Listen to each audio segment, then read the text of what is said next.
Spain has just won the World Cup. Now, are their soccer cards about to get baptized by the market? And it's con season. We got live reporting back from Fanatics Fest. And coming up, we're going to be talking about San Diego Comic-Con, which is this week. We're going to get into all of these stories coming up next on the Ungraded Truth podcast. Detective Comics set a record for 1.8 million. Nobody really cares. Who are annoyed that people are asking the question, is this book fan? That question didn't exist a year ago. Somebody's submitting like 25 vintage books and getting 15 9.9s. We always think, how can it ever get crazier? And then it always does.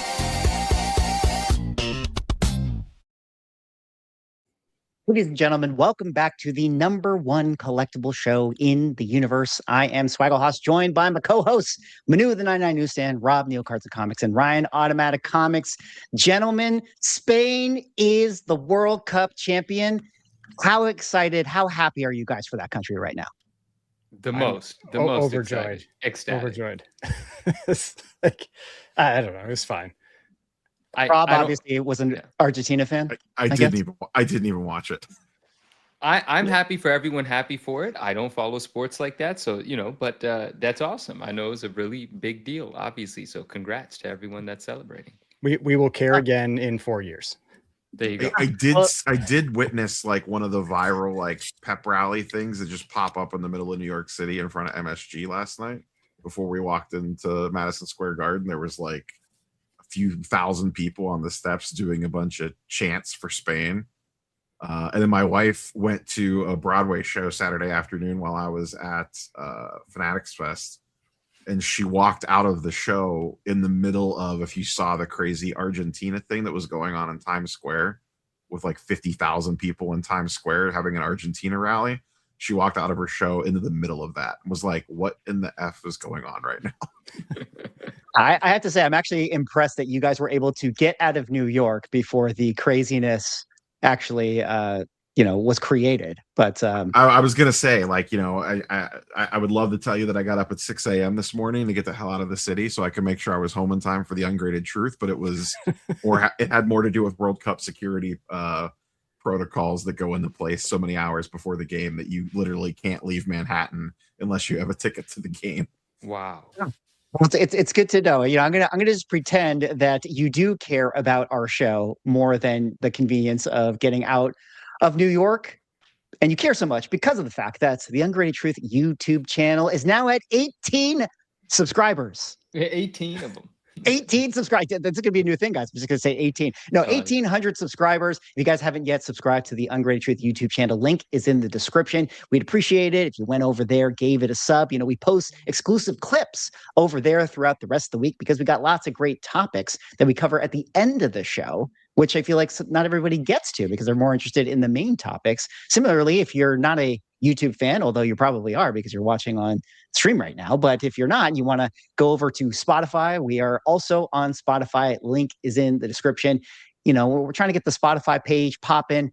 Give us a 5-star review. Go give it a follow. I would definitely appreciate that. The Ungraded Truth podcast is a live stream on all of our collective channels. We got live right now on Neo's X, his YouTube, Ryan's YouTube, my YouTube. Manu is, streaming in spirit. But, depending on where you are and where you're watching this, go to the link in the description and, click a link and subscribe to everyone because we appreciate their insights, even though the guys don't know anything about soccer, which might be a problem because we're going to have to get into the soccer topic later on. I played soccer in high school. I played soccer when I was a kid. But Wait till cricket becomes a thing. The thing that stopped me from playing soccer was my freshman year in college in intramurals. I was playing goalie and it tore the ligament in my thumb. And I was like, this is not important enough for this anymore. So no more soccer for me after that point. Well, I would say that it's a great time to maybe get back into it. But now that the World Cup's over, you probably missed that boat. But with that, we're going to get there. When we get there, maybe I can convince you to become a soccer fan once again. Like how everyone who goes to Fanatics Fest is a fan of their various collectibles and sports. Guys, we got to get into our main topic here. It was Fanatics Fest this past weekend. And, Rob Neo was able to actually go to the event. He had what seemed like an eventful time over there. From somebody who is on the West Coast here, not able to attend that show. From my standpoint, one of the most interesting things that I saw at the show was the amount of celebrities and viral moments that kept being created at the show, where we have Indy Navarrete, famously, the Obsession movie star who has recently been in this movie that absolutely exploded.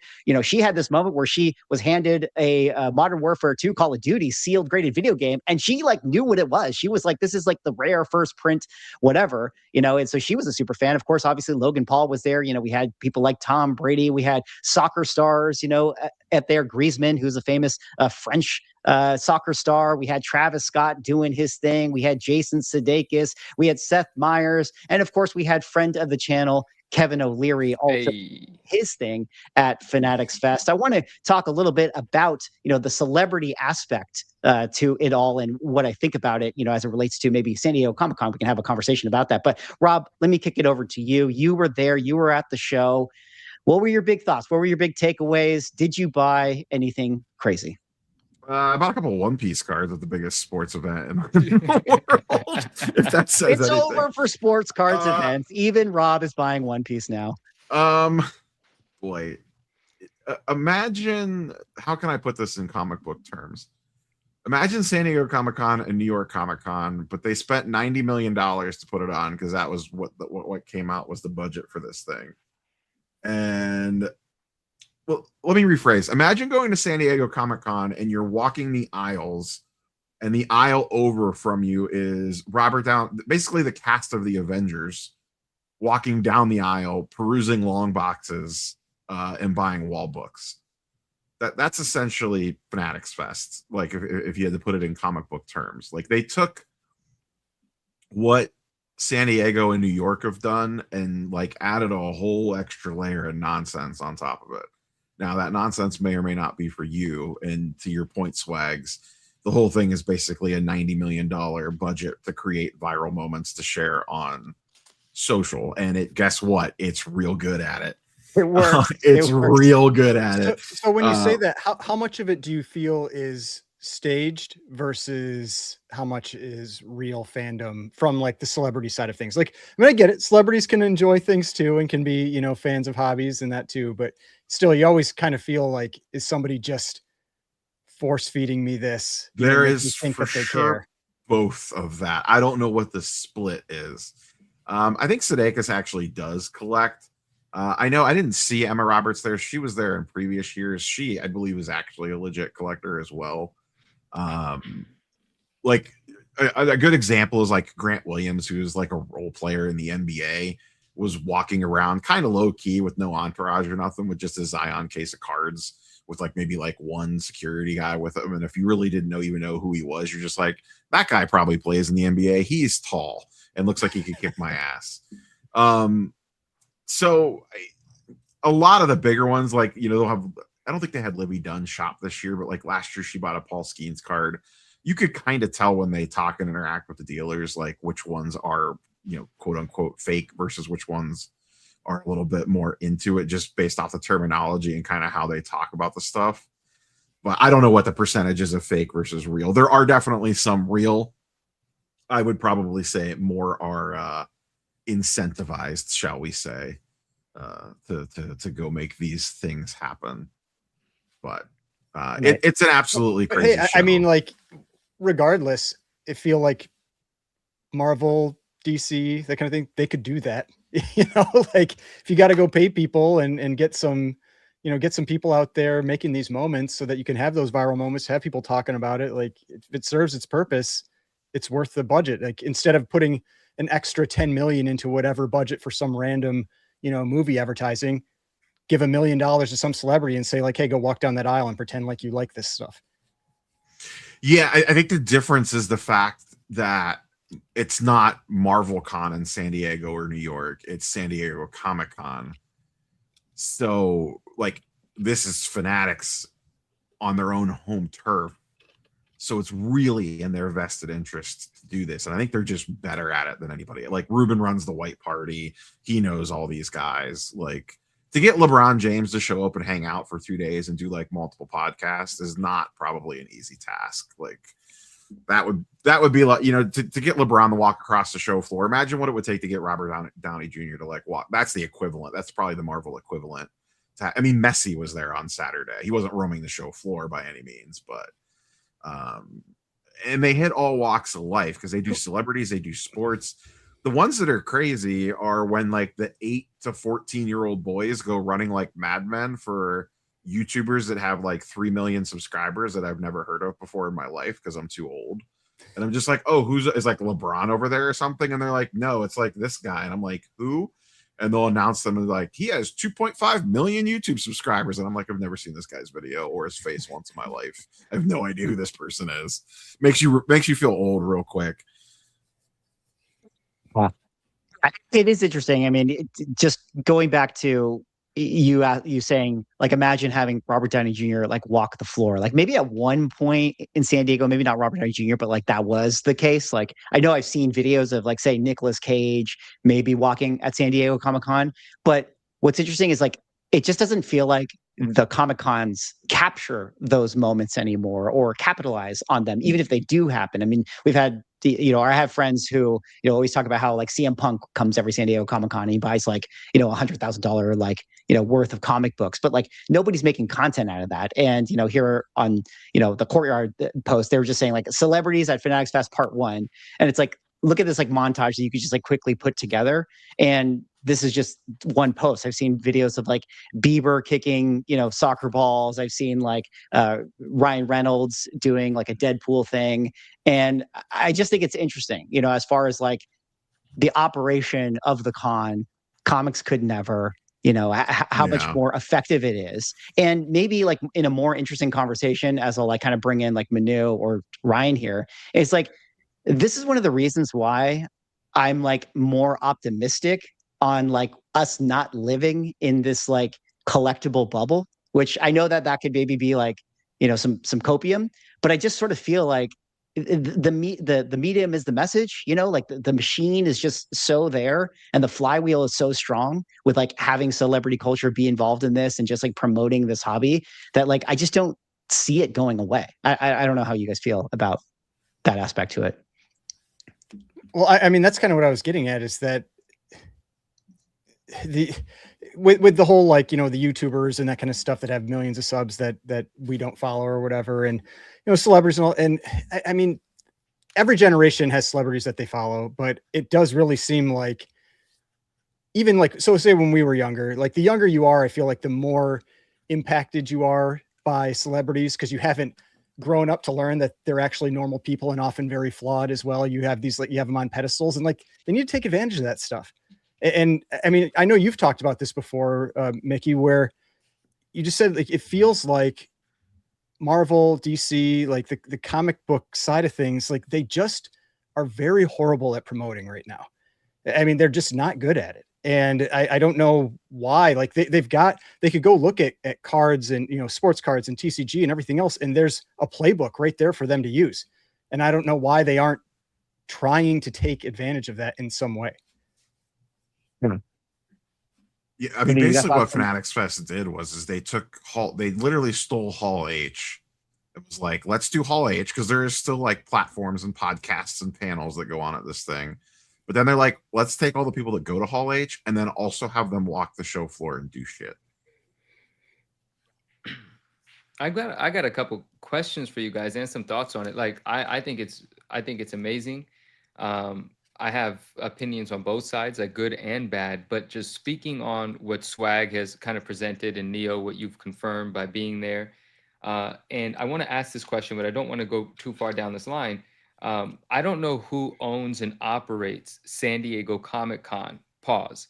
We'll get back to that. But Neo, what you said, San Diego Comic-Con is the con operating something for like the industry surrounding pop culture that's related to what was originally comic books, whereas Fanatics is literally the business that has the biggest vested interest in the success of sports cards, operating the largest promotional vehicle for sports cards. It's almost as if if Marvel were to operate a con, they might be more incentivized to really promote the hell out of everything that Marvel owns and distributes.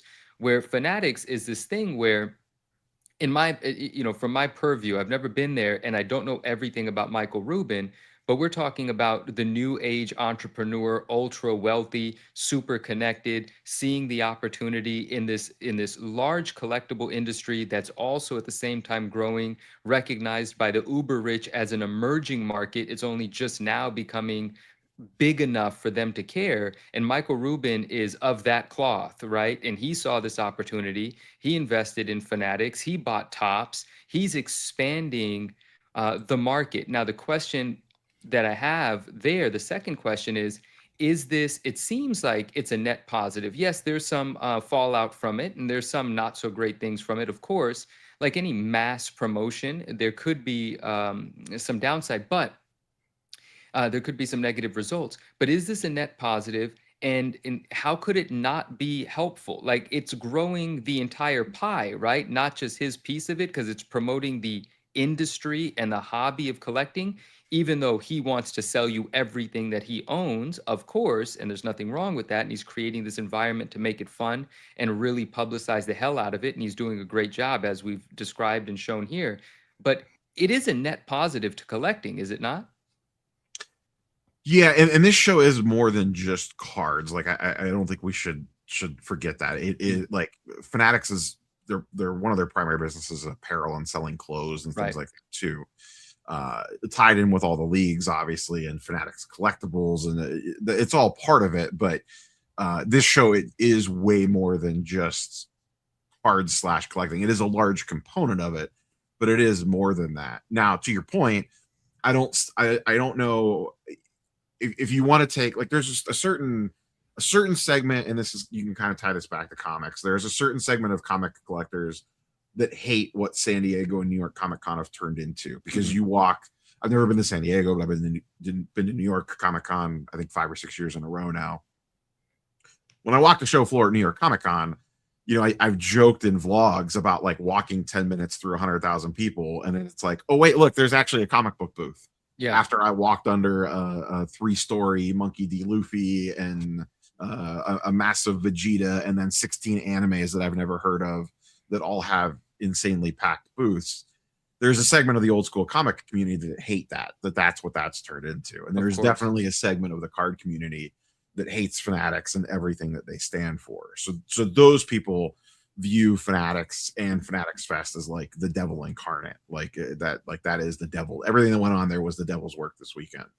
But that being said, you're also correct, Manu. Like there are probably a lot of kids and probably younger adults and maybe even older adults that attended that event this weekend and were like, I am all into whatever this is now. I am hooked. Bring it to me. That's the problem. Now, are they getting in for the right regardless. reasons, quote unquote, or is the goal just to hook them and then let them walk that path of, oh, box breaking probably isn't the best way to do this. A lot of this is degenerate gambling, and eventually it leads them to the collector's journey, essentially, to get to a more mature place where you appreciate the collection and the path and the hunt and all that. One would hope. Versus the gambling nature of it, and what percentage of it are they viewing as, we just need to get that person and their wallet in here, pillage it for everything that we can before they get burnt out on this and move on to the next thing. And it's a little bit of both. I mean, how many of us started in like the late 80s or early 90s though, and had buying like tons and tons of crap from Marvel? And it's like, just because you get pulled in that way doesn't necessarily mean, like, that's one of the things that just bugs me so much about like that. Doesn't necessarily mean good or bad. Yeah, it's the gatekeeper mentality, and it always bothers me where it's like, oh, you aren't doing this the right way. You aren't joining the hobby the right way. You aren't collecting the cards because you want to play the game. You just want to flip. It's all of that. It's just like, any way that you get new people into your hobby is a net positive if you want your hobby to survive. It's like you need new blood in your hobby. Yes. And speaking to that, Ryan, you're right, because I didn't know immediately if you were saying good or bad, but now I do know, and I follow you, because Yeah, I mean, in the 90s, all of that marketing in the boom influenced me, and I fell in love with characters and artists and certain collectibles and certain things. Yes, then it crashed, and then I became, a little older and I got distracted by other things in life that were quote unquote cool, right? The collectible community was different then than it is now.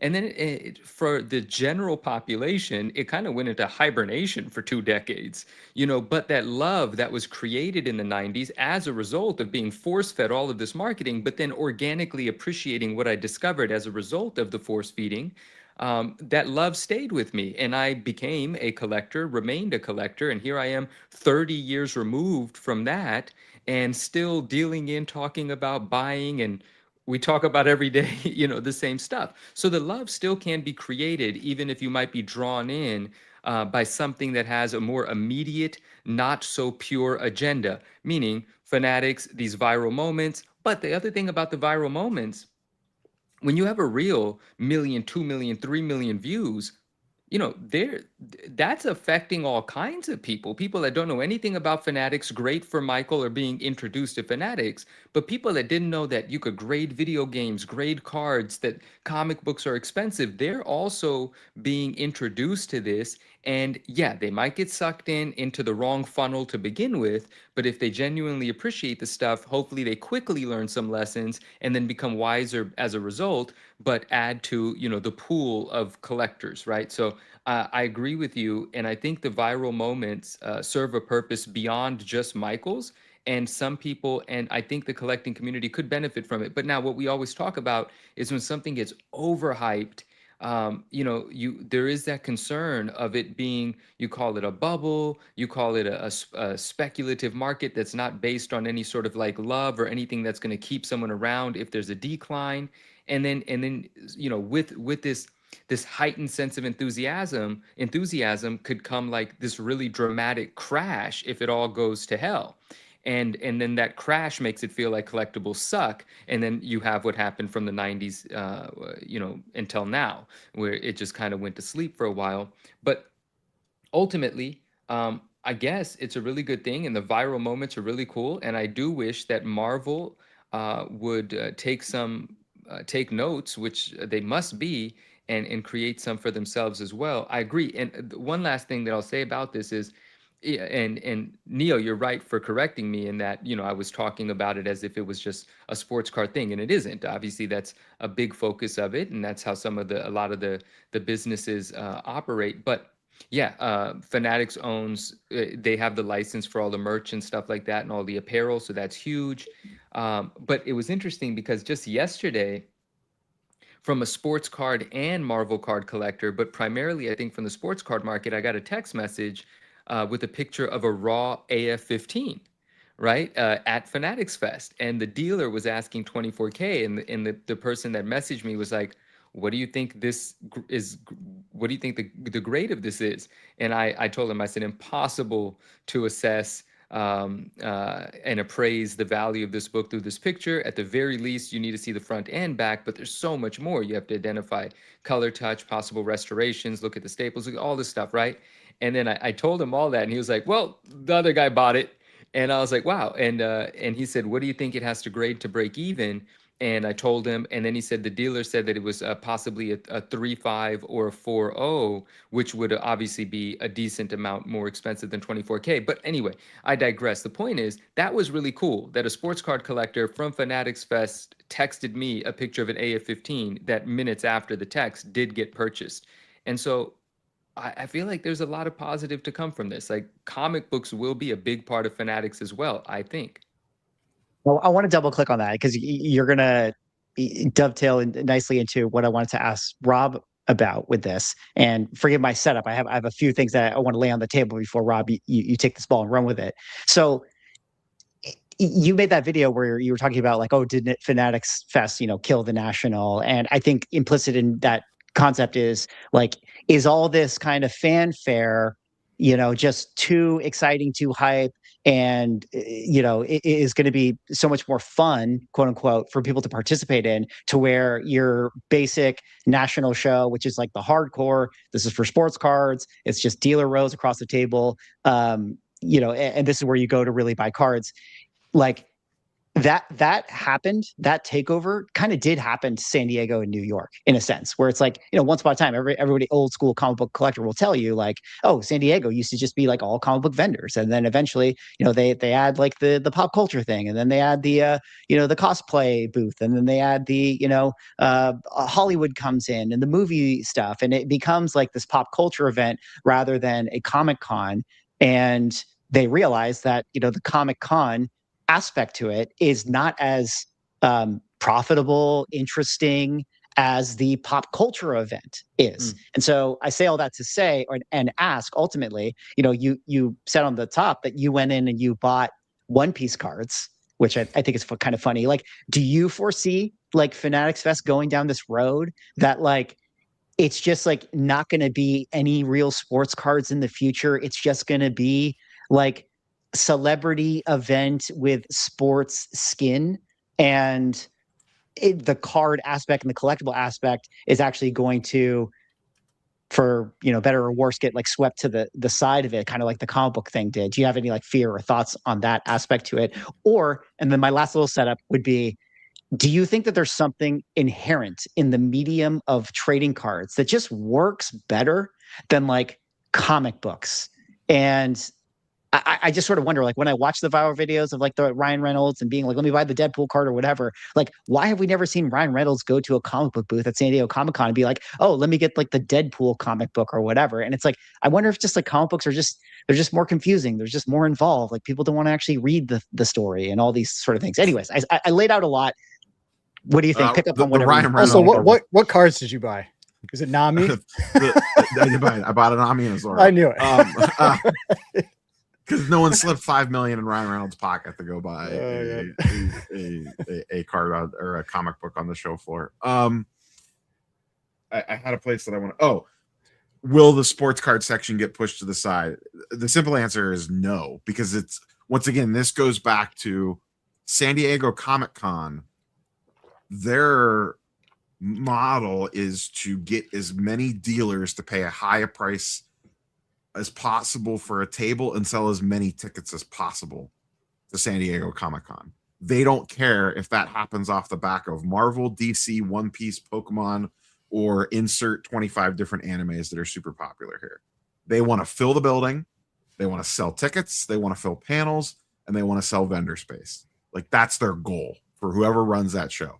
Same thing. I mean, those tables are super expensive. So I mean, I imagine there's only so many dealers that can make it worth their while to buy a table there in comics.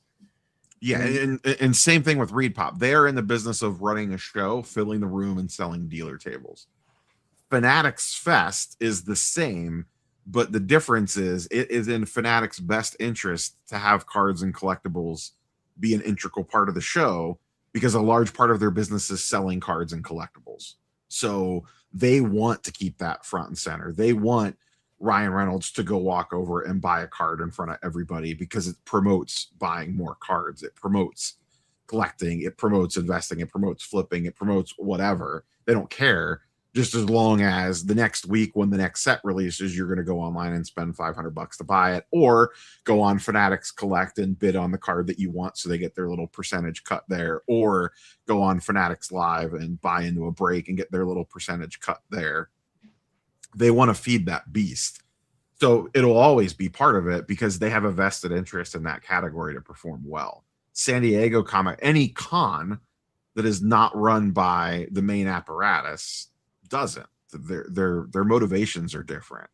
And to your point earlier, like, correct me if I'm wrong, Disney has Star Wars Celebration, which is just they actually run that, correct? That is a Disney backed thing, correct? And then they have D23, but they don't actually have a con specifically for Marvel, right? There is no like they kind of just go off the back of everybody else. The closest thing is D23. Like, yeah, because I wouldn't say there's anything that's just Marvel. So why isn't there in Star Wars Celebration? Correct me if I'm wrong. I've never gone, but it looks like it is ridiculously successful.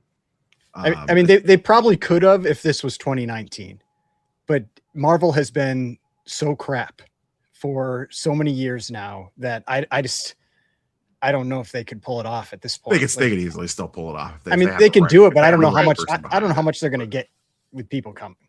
Well, it would still be packed. It would still be packed. I would say, like, yes, you answer the question. D23 is kind of the event. Disney owns that whole thing. I suppose Marvel could, in theory, throw a Marvel Con. And, one of the other stories we're going to touch on a little bit later is the fact that Marvel announced that they're going to be moving to Los Angeles. And I wonder if that is like a whole part of the idea here. It's like, let's get closer to Hollywood. Let's kind of lay our foundation here. Maybe we will have more of a footing at San Diego Comic Cons because we're like closer in proximity. Although I just don't know if the merchandise that Marvel ultimately is selling is comic books. I know that sounds, strange to say that, but like that's probably not their number one product, that they're actually doing. Whereas like Fanatics seemingly tops is, if not their number one, I suppose 2 or 3. So not that I don't think cards are. I'd have to look at their thing. Their last numbers that came out. I don't know that it's number 1, but it was definitely their number 1 growing by a wide margin, like not even close. And you can say whatever you want about like I said, people in the sports card community have mostly a hate relationship with Fanatics, especially the old school collectors. You cannot deny that, regardless of what you think of Ruben and Fanatics, they have brought a shit ton of people in the last couple of years. Like I said, we could talk about whether it's the quote unquote right or wrong reasons and all that nonsense, but they have there is more people collecting today. And I don't know what percentage role Ruben and Fanatics has played in that, but they have definitely played a part. You cannot deny that. And I do want to put Fanatics Fest in perspective a little bit. I talked about this in the vlogs that I did because it is in the same building that New York Comic Con is in. So you can make direct comparisons between the two. And as packed as Fanatics Fest was the 3 days that I was there, I was not there today on Sunday, obviously, because I'm here. It still is nowhere near as busy as the slowest day at New York Comic Con. Like the slowest day at New York Comic Con is way crazier than the busiest day at Fanatics Fest in terms of just people walking around. Now I would argue there's more chaos in Fanatics Fest because of when the celebrities and athletes and stuff are moving around the building. And I have a love-hate relationship with the system that they have designed to do that. It makes walking around the show floor kind of a nightmare at certain times.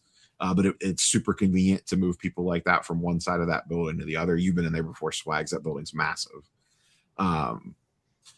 But it still pales in comparison. I shouldn't say pales in comparison, but New York Comic Con, from a size perspective and a busyness perspective, is still on a tier above what Fanatics Fest is at right now. Like they're still not even using the full building. They're using a lot of it now. They use more and more every year, but they still are not using the full capacity like New York Comic Con does. So as someone who has never been to New York Comic Con or San Diego Comic Con, I assume there are like TCG dealers, but are there sports card dealers that are at those shows as well? Don't know that I've ever a sports card at New York Comic Con. Okay. I would say if it would be a TCG dealer that happens to have like a couple of sports cards, but no, they're not exclusively. There's really not even like a ton of card dealers, I would say. Like I would have thought with how big anime was and everything that they'd have. You TCG, see some, but it's not. I don't think it's as many as you think would be in the room. Is how I would frame it. You see a couple, but yeah, like it's definitely it's not a card show. So yeah. Now, I mean, that being said, like it's not really a comic show either. So that's why I'm wondering, is it comparable? Not the comic show. One of the dealers I spoke to at Heroes Con this year had a bunch of Pokemon and One Piece stuff. He split his booth that year. He was selling half comic books and half Pokemon and One Piece. And I bought some One Piece stuff off of him, and I was just talking to the guy, and I was like, "Oh, how's this stuff performing?" And he's like, "In all honesty, I wish I would have just brought all this and left the comics at home." And this was at Heroes Con, which is like one of the more traditional Comic Cons. Yeah, it's very interesting. Well, everybody loves Nami, Everybody loves just Nami. Gonna sell. Including our host right here. Well, okay, before we wrap up to the next topic, just a quick little final wrap up for you, Rob, if you have any other last little thoughts on Fanatics Fest. And then also, just out of curiosity, would you ever see this fest being taken over by Pokemon and One Piece and those types of cards more than the sports cards, in the way that sports card shows are always threatened by TCG taking over? I don't think so, because And I got this question a lot, like what was the inventory mix at this show? And it's hard to judge.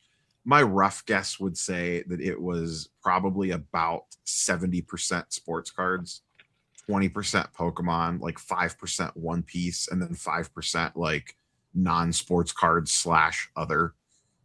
There was actually way more One Piece in there than I thought that there was. It wasn't like it was an overwhelming amount, but just walking around, I was surprised by the amount of One Piece cards that were in the room.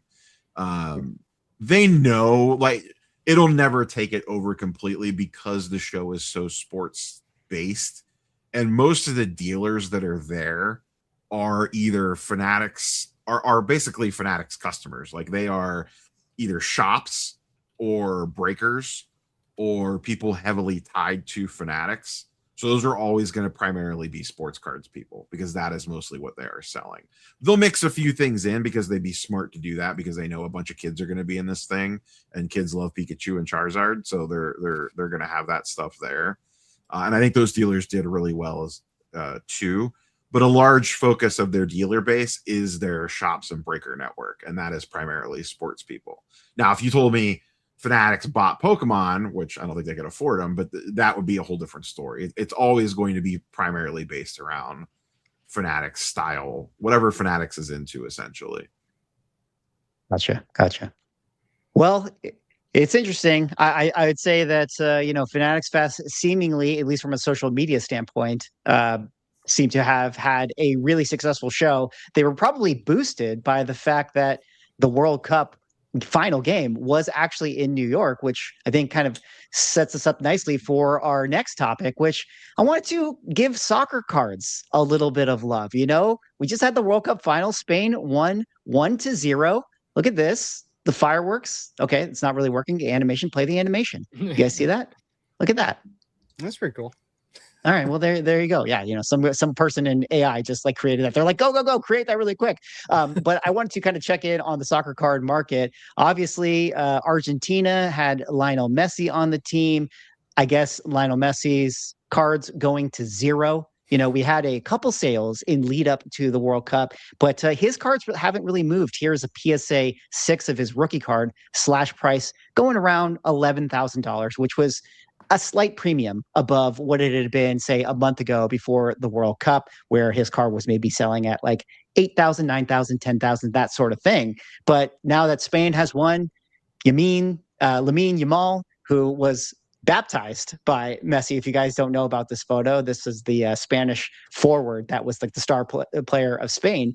His cards all of a sudden, have seen a couple liquid sales since we've seen the game. But maybe most importantly, this player right here, rookie Ferran Torres, scored the game-winning goal. And all of a sudden, Rob, I feel like this is in your wheelhouse to make a video about this. Torres cards going to the moon. I mean, I don't know, like, if this is a typical type of thing to see, when a player scores this goal, but like, we're talking pages and pages of eBay sales for a card that started probably at like $1 or whatever. But then I think I saw some PSA 10s selling for like 125, that sort of thing. Anyways, I kind of wanted to kick it over to you guys if you had any thoughts on the World Cup or soccer cards, or I guess, Rob, I would lean it onto you in this one more time. I know you're not like a soccer card expert here, but what do you think about Panini? The irony being that Topps sponsored the World Cup, but Panini is the rookie cards of the players that we love. One quick note: Fanatics Fest moved from June to July specifically to be the same weekend as the World Cup final, because it was also in New York. So it's moving back to June next year. This is, I don't know shit about soccer, but this is very standard sports behavior.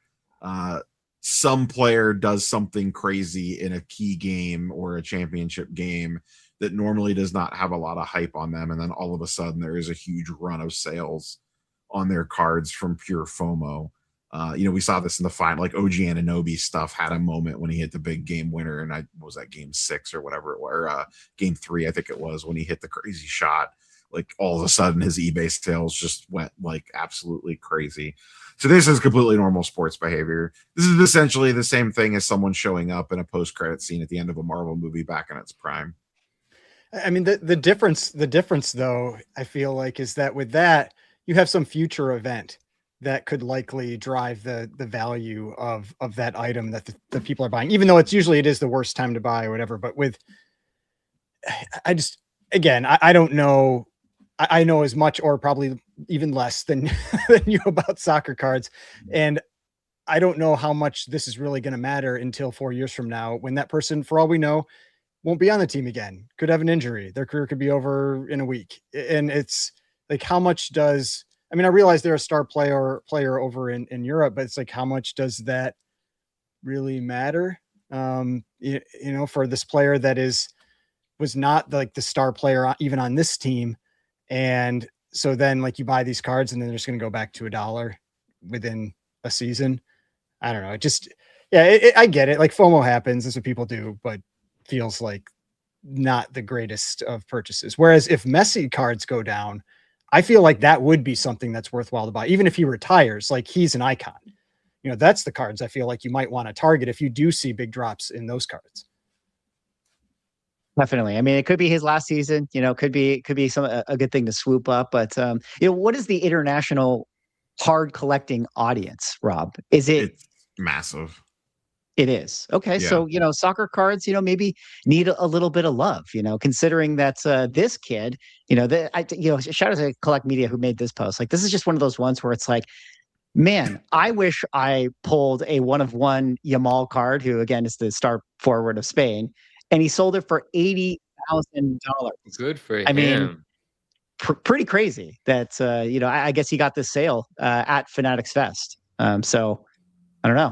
That's why that's the ultimate. Comics could never, like, you can't walk into a comic book store, buy something off the shelf, and maybe there's $80,000 sitting inside of it.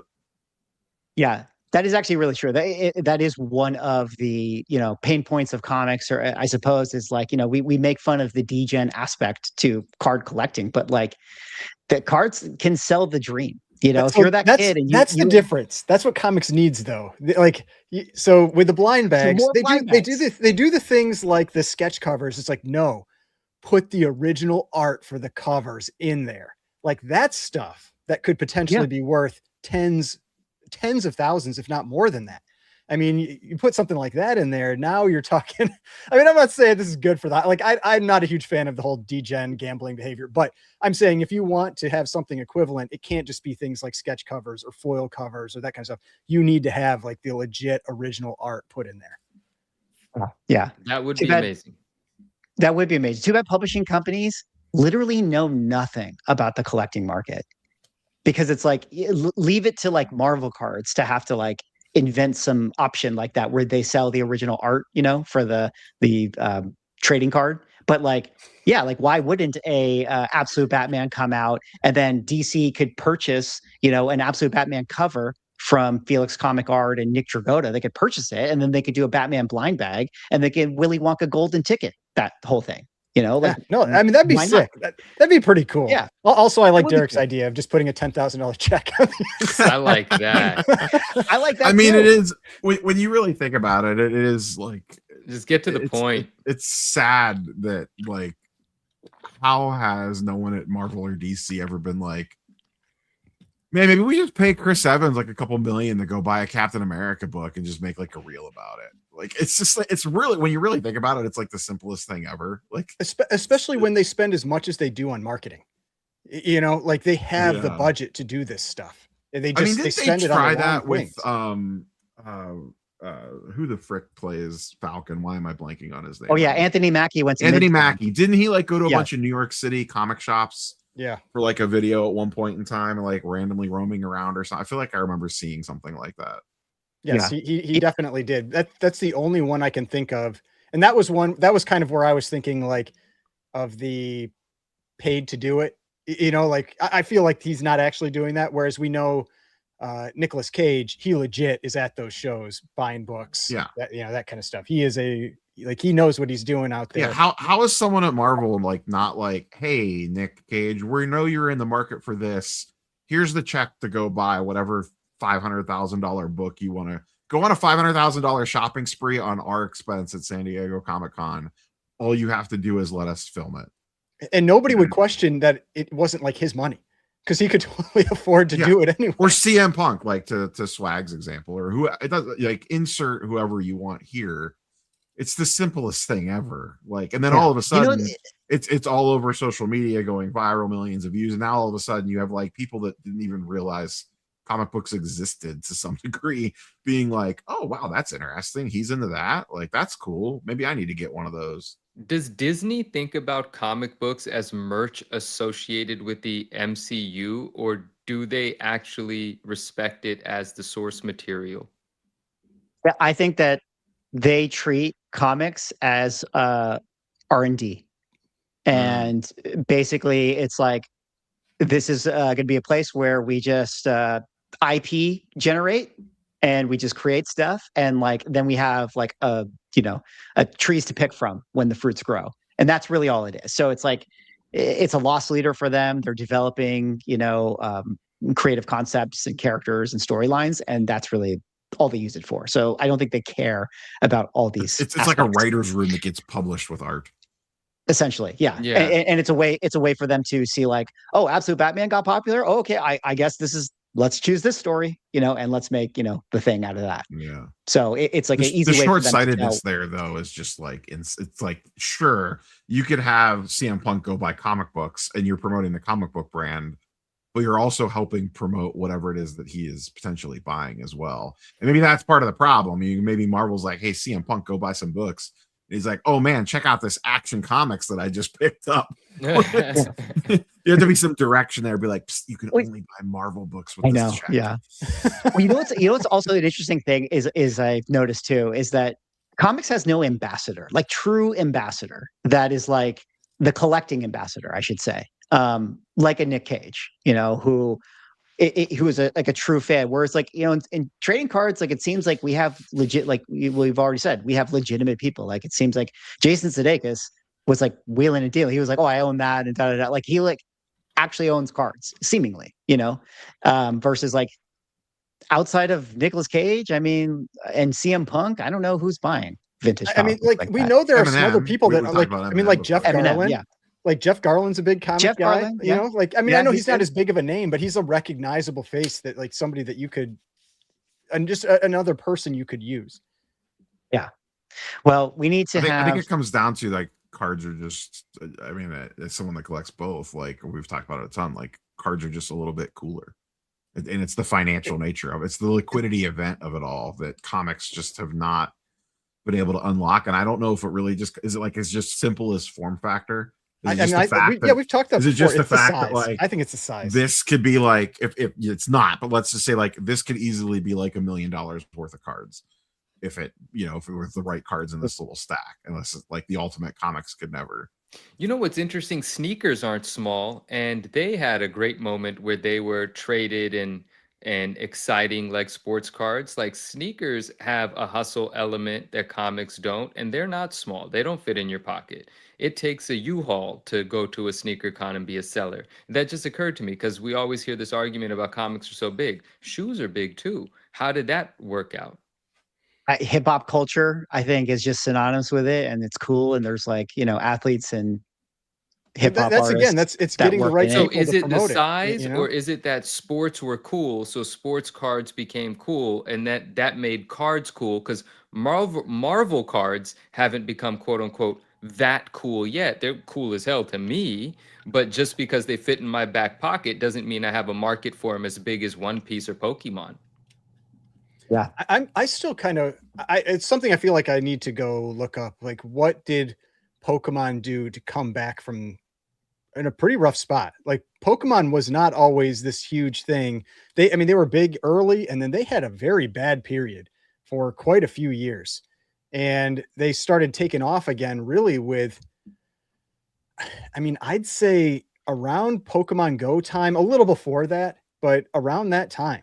And so I wonder if it was Pokemon Go what drove it, where it got a lot of new people like reinterested again, or what really. The thing with Pokemon's down period though is, and I don't know for sure, but I'm pretty sure, like even though the card values weren't going up drastically, the game itself was still very popular, and the Pokemon company itself was still profitable. It wasn't like it was a loss leader for them. like the TCG actual trading card game was still popular, and the video games were still ridiculously popular as well too. I don't think those ever really slowed down in popularity over the years. Right, I mean, right. but I don't think they weren't very profitable cards. Yeah, the IP was popular. Like the IP, I guess, was popular, but like the actual like the cards themselves, like it's not like they were selling out. People were rushing to Correct. buy everything. All this. I Kind of mean, stuff. for basically their whole 20-year history, they weren't doing that until just recently, really. Comic books can absolutely catch fire. I don't know what the thing would be for it to tip, but they absolutely can. Like, and it would happen so fast, and we would all be like, "What the fuck were we doing? How come we didn't buy $100,000 worth of this and that already?" You know, and it's just going to come out of nowhere, and it can. Well, we might be able to talk a little bit about that more, and I want to hear why you think it can as we talk about San Diego Comic-Con being our next topic. But before we get into that side of the con season, we got to give a shout out to the sponsor of the show tonight. Let me do my little turn over here to Ooh. Elite Comics 11, guys. Shout out to Elite Comics 11. They are the official sponsor of the Ungraded Truth podcast. If you guys don't know who Elite Comics 11 is, they are the #1 community-powered comic sales page on social media. The guys over there do an incredible job posting new books, amazing comic book rails every single day. They got Golden Age stuff, they got modern stuff. And one thing that is really cool is that later on this year, they are going to be having Elite Comics 11 Expo in Los Angeles, November 7th to 8th. And I'm going to announce it for all of us here, but the Ungraded Truth will be in attendance. I mean, certainly I will be, and Manu will probably be. I don't know if Rob and Dio are going to be, or Ryan are going to be, but I'm saying that they're going to be there. We'll get them there. Some percentage of the Ungraded Truth will a be percentage there. of the West Coast, the West Coast correspondents of the Ungraded Truth. That's reasonable, but we'll get you guys there. We want to see Rob and Ryan there, the double R's over there. We want to see it. Yeah, but definitely, if you guys are interested, if you guys are in the Southern California area, be sure to bookmark this show. Head on over to their website if you're interested in checking out their tickets. One of the cool things about this show is that, you know, they are obviously doing live stream sales every single day. The dealers that they're going to be having at the show are the people that have been selling on their live streams. And if you guys don't tune into the Elite Comics 11 live streams, like you will know that the dealers on there, like they do a good job. You know, like Elite is on, you know, social media. They're on the internet. They can't hide from pricing, you know, services like GPA and all that stuff. Like everybody who shops on Elite is kind of like a hardcore comic collector. Like they know these things. So therefore, like the dealers have to really work within the prices and make sure they're giving good deals. And that's one of the reasons why, like, I'm excited to go to Elite Comics 11, the show, because I actually think that it's going to be a pretty decent buying show because of the vendors that are going to be there. And, you know, also we'll probably do some events, you know, we'll do some interesting stuff when we get there. But, Yeah, you know, I don't know if you guys have any thoughts about Elite before I kind of pull up a few books I wanted to kind of pick your brains on here. Oh, well, sorry. Go ahead, Ryan. I was just going to say, I know one of the things that we haven't talked as much about, and maybe this is where Manu was going to go, was we were always talking about the buying side of it. But I mean, obviously when people are buying things, they have to have things to sell. So they're consigners as well. It's not just dealers that they take books for. So if it's something where you are looking to sell comics that you have, especially, you know, books that are maybe $500+, that kind of thing, like you can reach out to them and consign with them and, you know, have your books potentially listed and sold on their page as well. Definitely. And that isn't where I was about to immediately go, but I appreciate you bringing that up, because another thing, and maybe this is a little like behind the scenes, but it's fine. Hopefully I don't say anything wrong. We are working on potentially doing like a promo for people that hear about Elite through the Ungraded Truth, and then as a first-time consigner, perhaps getting a really good rate. Now, what I would say in the meantime, definitely, we don't talk about enough that consign with them too. If you've got things you want to sell and you want that massive network of buyers, definitely DM them, send them the pictures, and start that communication. You guys will, you know, arrive at a price, and arrangements will be made, so on and so forth. But also, if you do that and you've never consigned with them, mention to them that you heard about it from the Ungraded Truth, and perhaps even ask if that promotional rate can apply to you, even though we haven't officially put that into effect yet. We're working on that. And if you want any help with that, just go ahead and DM me on Instagram too. I'd be happy to make that arrangement. But yeah, consigning with them is definitely a valuable thing to do. So we don't talk about that enough. What I wanted to talk about real quick was the back to the LA Con, the expo that they're going to have in LA. It's the first. Swag might have said this. I missed it. But it's their first time doing this one. They've done, I think. Oh, yeah, Ali's gonna be mad at me if I get this wrong, but I think there's been 2 years now that they've done the New York one, right? Like 2 years ago, they started the New York one, big success, just did another one, and then announced LA. So he's expanding. This is gonna be their first time on the West Coast. It's gonna be my first time attending one. I look forward to it. I just think that's exciting. So definitely check it out. Grab your tickets, hang out with us there. And yeah, pricing is going to be ultra competitive here because that's the nature of their business, just like Swag was saying. And that's it. That's all I want to say. Shout out Elite. Definitely check them out, guys. And yeah, I hope you guys buy good stuff and sell good stuff on their page.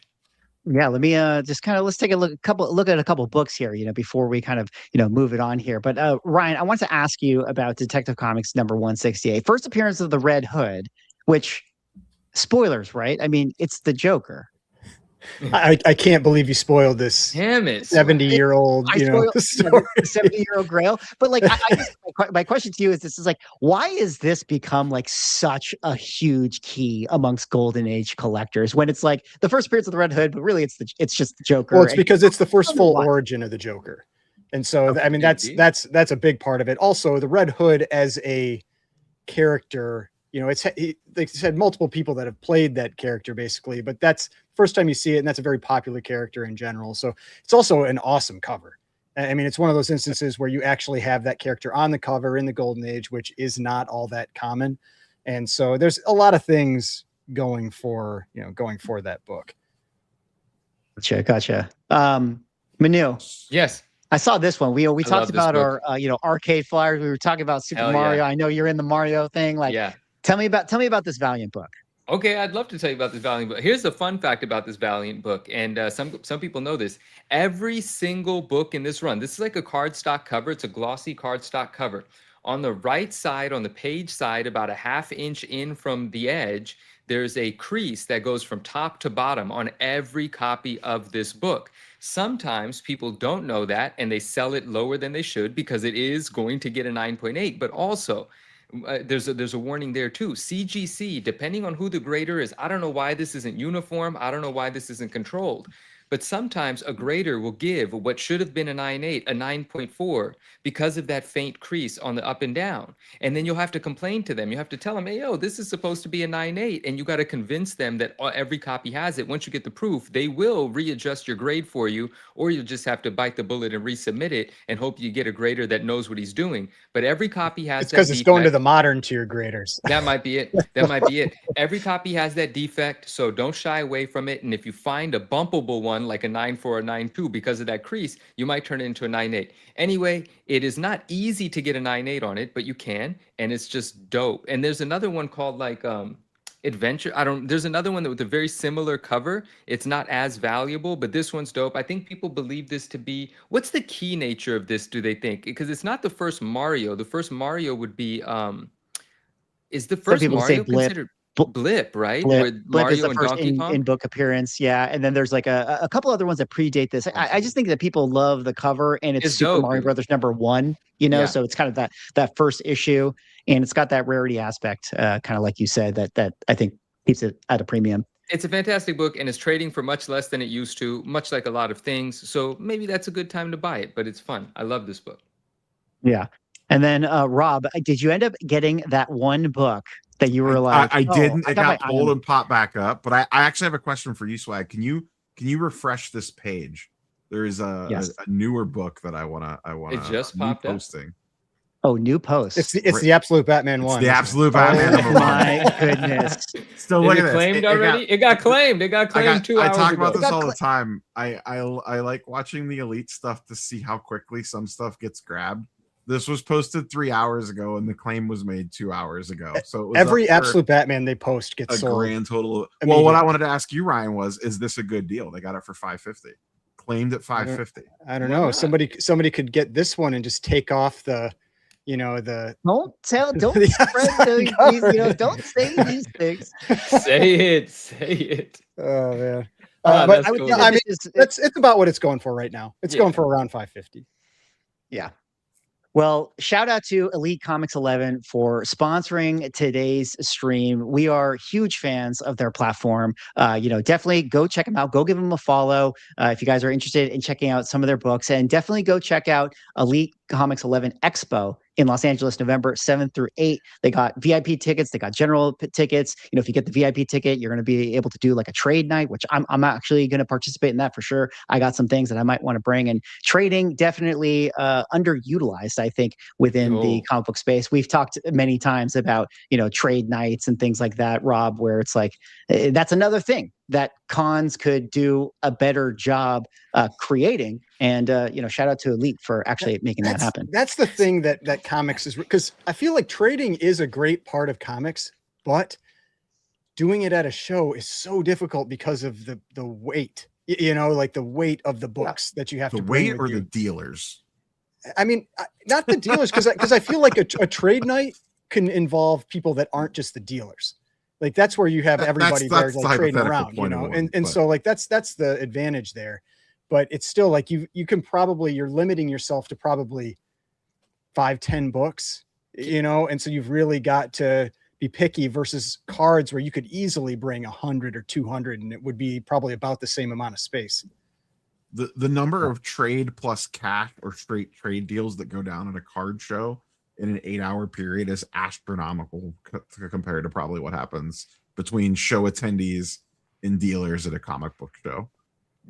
Yeah, I feel like the big difference with cards just is the volume. It's because they know if they make that move, they can turn it over really, really quick. Whereas with comics, it just the turnover just isn't there. I think it's that mindset. Like if I walk into a card show, I know I could get, like, if I have something good, I could get anywhere from 90 to 100% trade value on something, depending on what it is. If I go up to a comic dealer, they're probably going to be like, well, I'll give you 52.3% value on that X-Men one.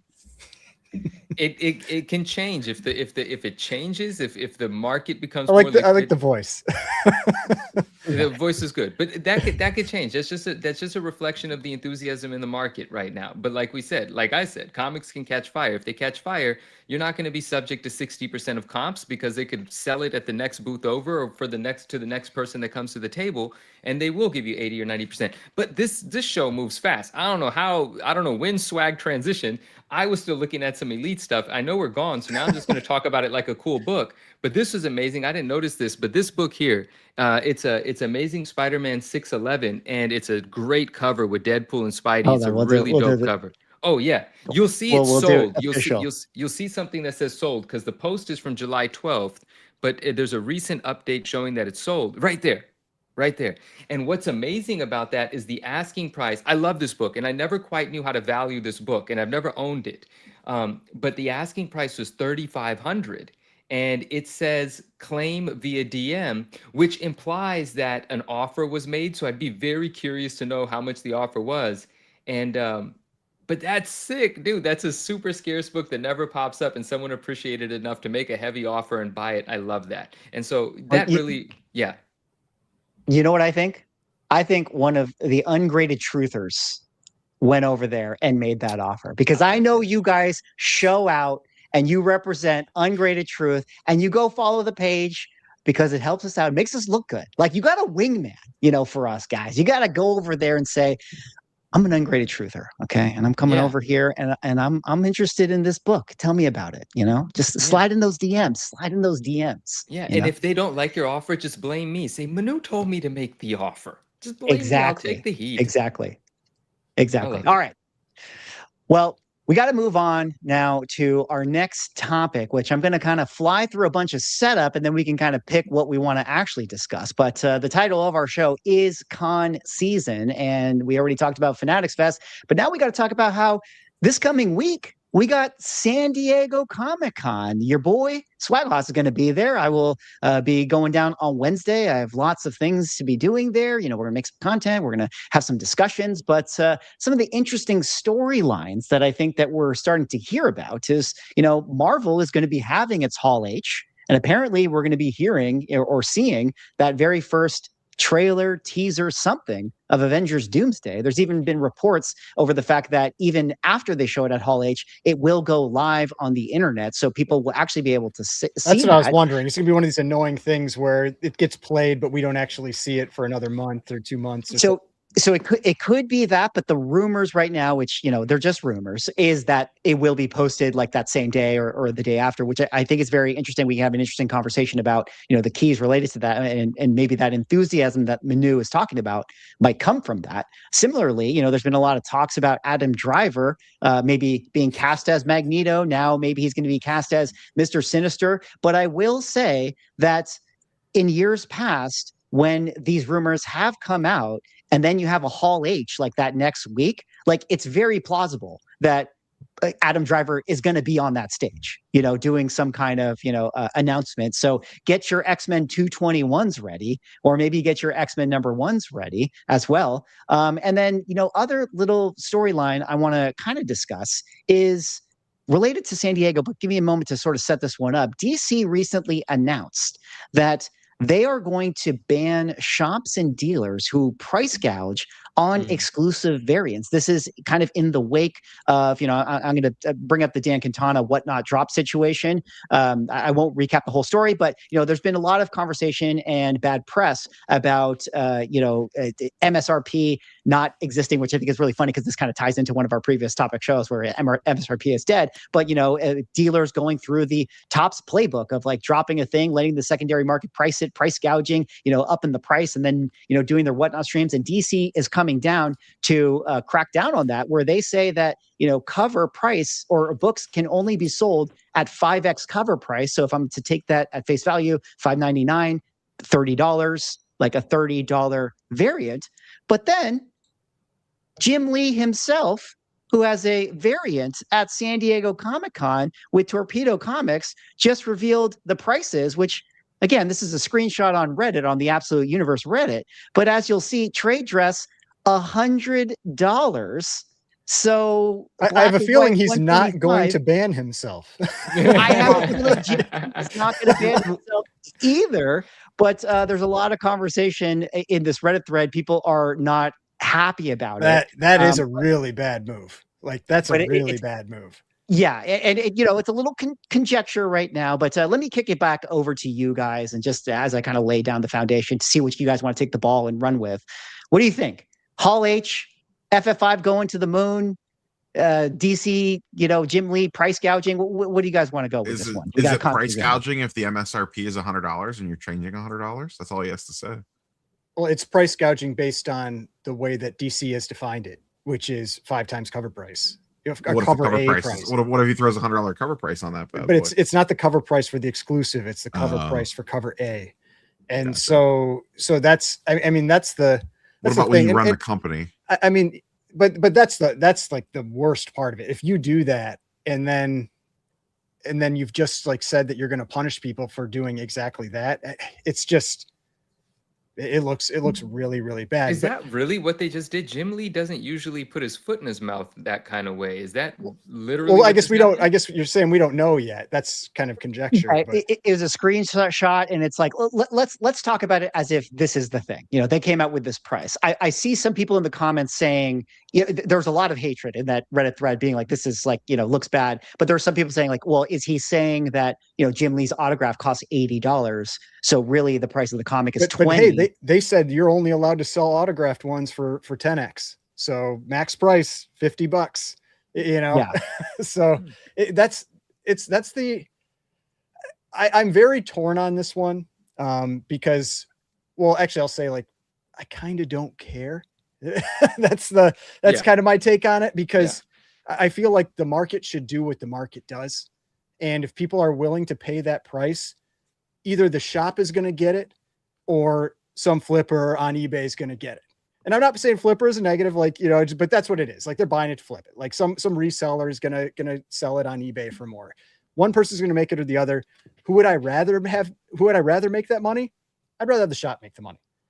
And so I'm actually like, I don't like the stance. I understand the sentiment, but what it's going to do, what I think it would do, is it would just drive the creation of things like bots. Like if they're forced to do a drop on a web page, you're just going to have bots buy it up. And the people that you know, the true collectors, whatever you want to call it, that we're going to buy, they wouldn't get it anyway. And it's going to go on the secondary market. It's going to get auctioned, and then it's going to go for 50, 100, 200, whatever, 1,000, whatever it is. And so I don't know what the solution is to this, but I don't think this actually gets you there. But regardless of that, since DC made that statement, the absolute last thing that they should be having happen is their president selling his book for 20 times cover price. Yeah, it seems obviously the wrong move. Yeah.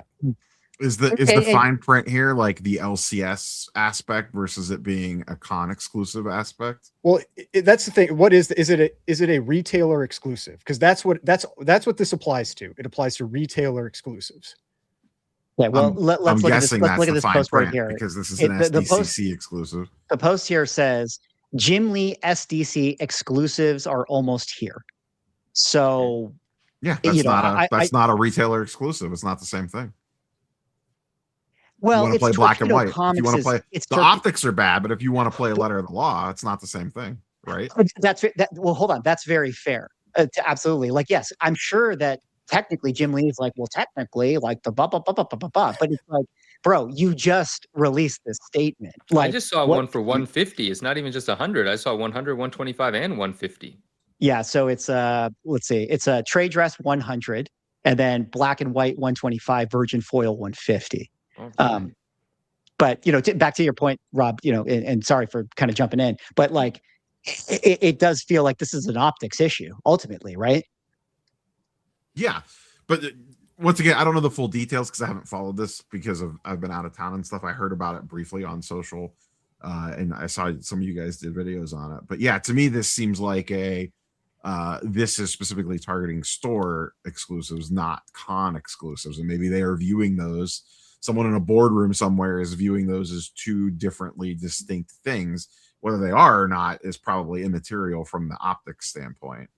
But to me, like I can kind of see the difference between the two, but the optics are absolutely terrible. I guess since I'm not really in the modern variant game, is a con exclusive. Don't the con exclusives still typically have like the retailer badge or whatever on the back? I mean, it's still a retailer exclusive. Sure. I mean, I've seen Comic Tom do, you know, talk about his exclusives for cons. Like it's a retailer exclusive, whether it's for San Diego Comic-Con or not. Who's the retailer for these then? I mean, I'm guessing it's Torpedo. Jim Lee. Oh, it's Torpedo? Okay. It's Torpedo Comics, yeah. Oh, then yeah, absolutely. It's a retailer exclusive then. So interesting thing, again, you know, this is just a random Reddit user, so take it for what it is. Torpedo retailer went live on Whatnot. I asked, and they confirmed it's 100 per book, not set. They said they had no decision-making power on the sell price, wouldn't talk about it anymore.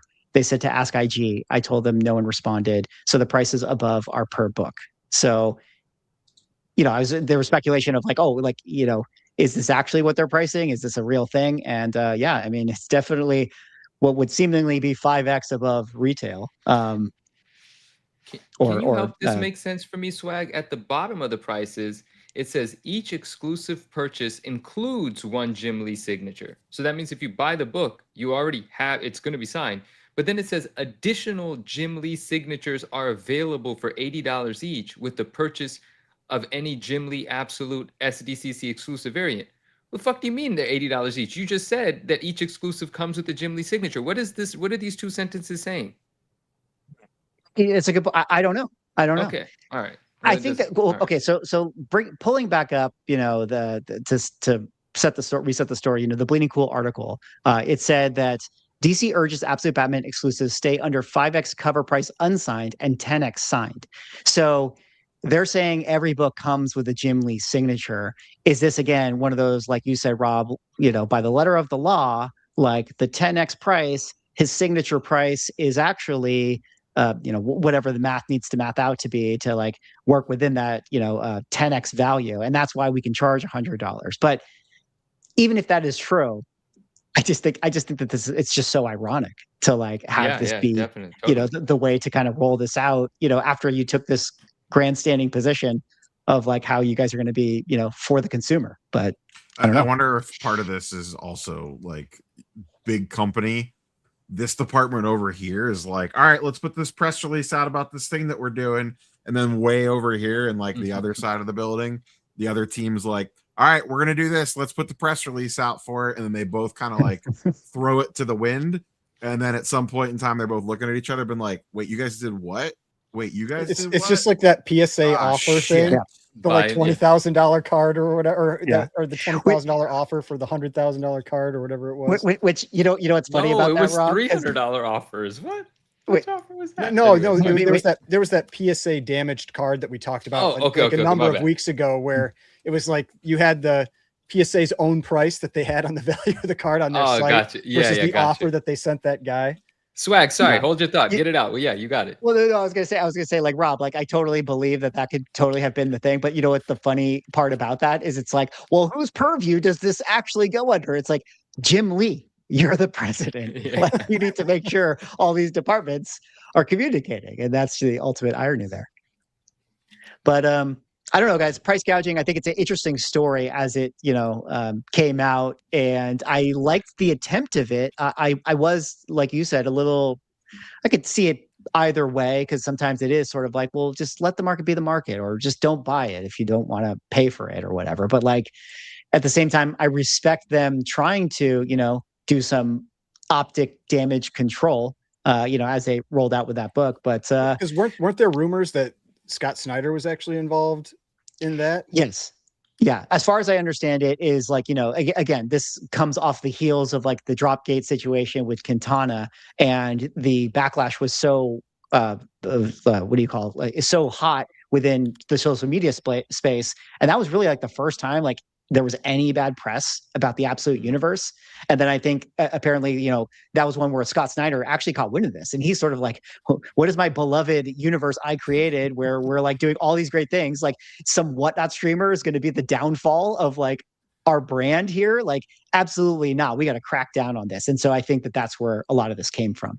Yeah. I want to highlight what Julian said, because Julian is right. And Julian has cleared this up for me. Says, what it means is he's charging $100 for you to get the book with the signature already there, and additional signatures can be purchased for $80 on anything that you might bring. And that's what it is saying, with the purchase of any Jim Lee Absolute SDCC exclusive variant. Meaning, if you buy one with the sig, you can pay Jim to sign something else for $80. Thank you for that. Now it makes sense. Yeah. Your X-Men 4 Omega Red. Yeah. One comment, one follow-up question. Comment in regards to like the free market aspect. So Topps just experimented with this because they sold product direct to consumer with cut seals on the packaging just recently for one of their more anticipated releases. The retail version, not the hobby and jumbo product, but they did it as an experiment. So it's kind of, we've talked about this before over the months about like One Piece doing the same thing and Pokemon individual shops doing this.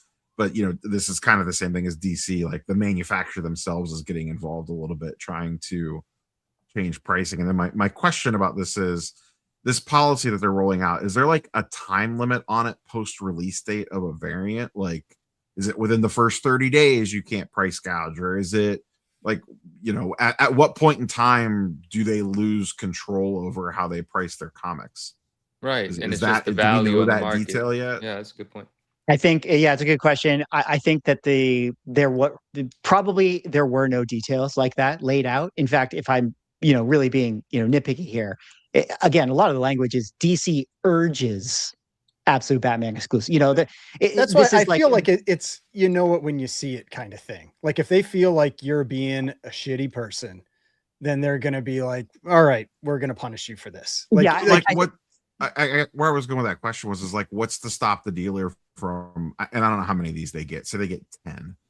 They put 2 out to sell at this price, hold 8 back for 30 days. And then they're like, all right, well, look what walked into the door that I bought off the secondary market. I need to make my profit on these, and now I'm charging market price for them. The tough part with that type of stuff, though, is that, as we know, comic collectors tend to be fairly detail oriented, and they pay attention to this kind of stuff. Somebody will catch you in your lie, and then Or just they're sell them going, online under a they're burner. because I know mean, other people have said like, oh, they could sell it to another shop, and they or just like give them to them, and then they sell them and give them a cut. It's like someone will eventually find out what's going on. Like maybe it works for a few people, but it's the whole idea of, is it worth it to risk losing your ability to get comics from DC moving forward? You know, I mean, like they could just be like, sorry, we're not selling to you anymore. And they could do that whenever they want. So, I mean, that's the whole idea here. It's like, and because I had comments on my video about this where they're like, they're interfering with the market and this kind of thing. And I understand. And like I said earlier, like I want the shops to make money, but they have their brand to protect. And, you know, when they have what the Absolute Universe is becoming a very serious brand. And so they don't want like some garbage like this to end up wrecking it. And so they're going to do what they have to do to protect that brand. And that's really what it comes down to. It's like if you have a McDonald's, even if McDonald's corporate maybe doesn't have anything to say on a private owned McDonald's, they're probably still going to have some control on if you start doing things wrong with their product, or you start overpricing certain things that makes McDonald's look bad. They're going to come down on you. And that's kind of how I see it, is that this is them just trying to make sure that their product doesn't end up getting tainted. A very interesting story. We'll have to keep our eye on, you know, what ends up happening here with the DC thing. I think, Rob, you know, as the thing you mentioned, like, yes, I do think that there are obviously workarounds and loopholes that people can still do with this, but I do just wonder if this is like a, you know, positioning statement that DC is not really going to enforce, but they're just going to say it. And so, like you said, Ryan, it just gives them that card in their back pocket where it's like, if they ever decide they want to play it, they will, you know, at some point in the future.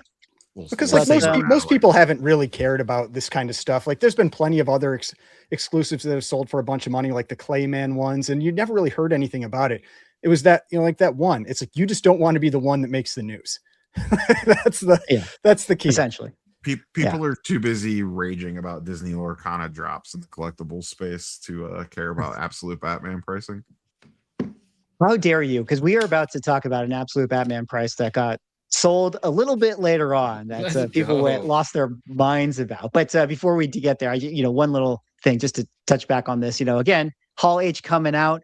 I kind of wanted to do a little look in on like, okay, I think we're going to get, some Robert Downey Jr. Dr. Doom stuff. I was looking at FF5, still a lot of red, still a lot of red right there. However, X-Men 1, red at the top, but, here at the lower end, we got some greens all of a sudden.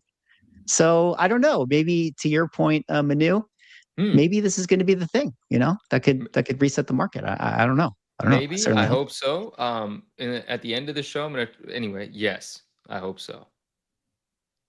All right. Well, last little thing, a little bit of a shameless plug for myself. I'm not a sponsor of the show, but as we wrap up our San Diego, segment here, I will be there doing a panel. If you guys want to come to a Why Comics Matter Now More Than Ever, I'm going to be moderating this panel with all the guys you see there. Pornsack actually is the writer of Absolute Green Arrow. So, you can, if you're interested in the Absolute Universe, you can come to my panel. It's Thursday, 5:30 to 6:30, room 26AB. And I will also be having this original art panel with special guest Brett Bean. So there you guys see it.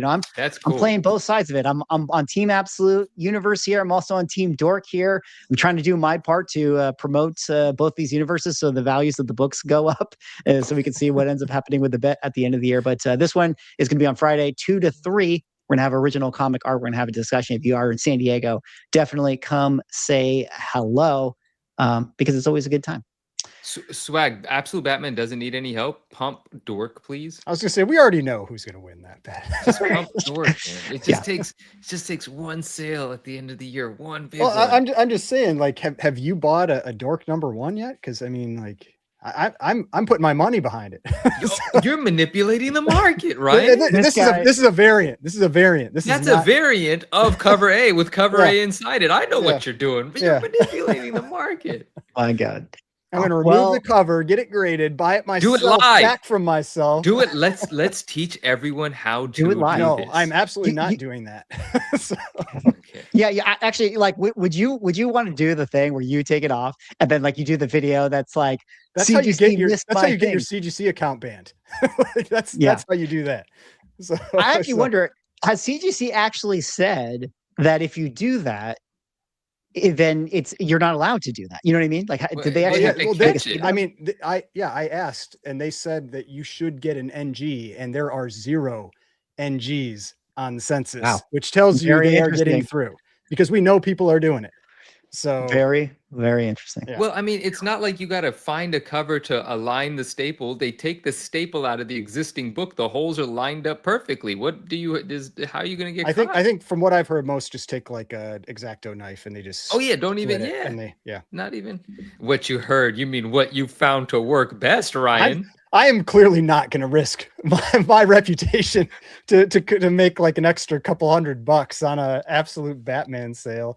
Well, you're manipulating the whole market to get $100 out of me. The lengths you'll go to. I'm just. I will do that. I will do that. Well, listen. It's still going to be manipulation. Ryan doing his thing or not. I'm putting it on Kalshi. It's still going to be an uphill battle for you to win the dork bet when you have sales like this for Absolute Batman. Guys, Heritage Auctions just wrapped up its Platinum Summer Auction where there was a lot of big books. We did a preview on our last show of some of the books, and I thought it would be a good thing to kind of check back in on some of the interesting sales. But I feel like this is maybe the most fun one to talk about. We had the Absolute Batman Ash Can Foil Edition, double signed by Dragotta and Snyder in a CGC 9.9 sell for $15,860. Guys, I'm not going to do any more setup. What did you think about the sale? I think that's dope. I'll let Ryan go. Ryan's got a lot to say. I put out a video. I made a run at it. I was trying to win the book. I mean, you convinced me on our live stream. I was like, man, this is the book that I should be going for with Absolute Batman. And so I bid $9,000. I had it for all of like 3 seconds in the live, and then it kept going. So yeah, but no, I mean, it's. If you think there is a future in Absolute Batman, I think the best book to own is the most rare one. And this is the most rare one. And it's a 9.9 and it's double signed. Clearly there could be a 10 that comes out at some point, but like we've talked about a number of times, it seems like CGC is hesitant to give the 9.9s later on these books. Like you seem to get it. This one did, I think, get graded in like February or something. It was a little bit later. But a lot of these they got very early, and then they're much more difficult to get later on. So maybe more 9.9s will come out. Maybe there'll be a 10, but there aren't a ton of those books. So there's not a lot of them anyway. And I think, what is it? It's only 500. I think. Well, I think for the foil, it's the foil. I think it's 500. Mm-hmm. Oh, okay. 500. The number for the Ash Can is unknown. There's estimates, 2,000, 2,500, but people don't know, but there's actually a count for this one. I believe it was 500. And that's a small number for a modern book. I mean, when you look at some of the other big, like Grail type books, like say like the Ultimate Fallout 4 variant, there's a lot more than 500. So that's why like, it doesn't seem like a risky purchase if you believe in that property long term. If you want to own one thing, like that would have been the thing. And I wouldn't be surprised if we see it on some dealer's wall at San Diego Comic-Con. Really wouldn't surprise me. Yeah, that's what I mentioned in my video. It's just like, on the surface, if you're somebody who like is looking at this number, you might think to yourself, like, this is crazy that someone would pay that.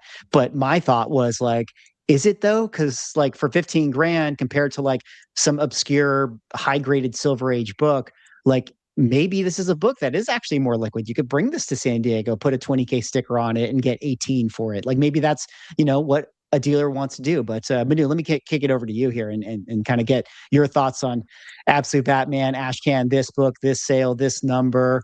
I feel like I convinced you to play in the Ashcan game with yeah. our last show. I didn't. Yeah, exactly. Last show got me excited. I didn't know anything about those two. I love that we went down that rabbit hole and kind of did the research, or you caught me up on the research that you had already done.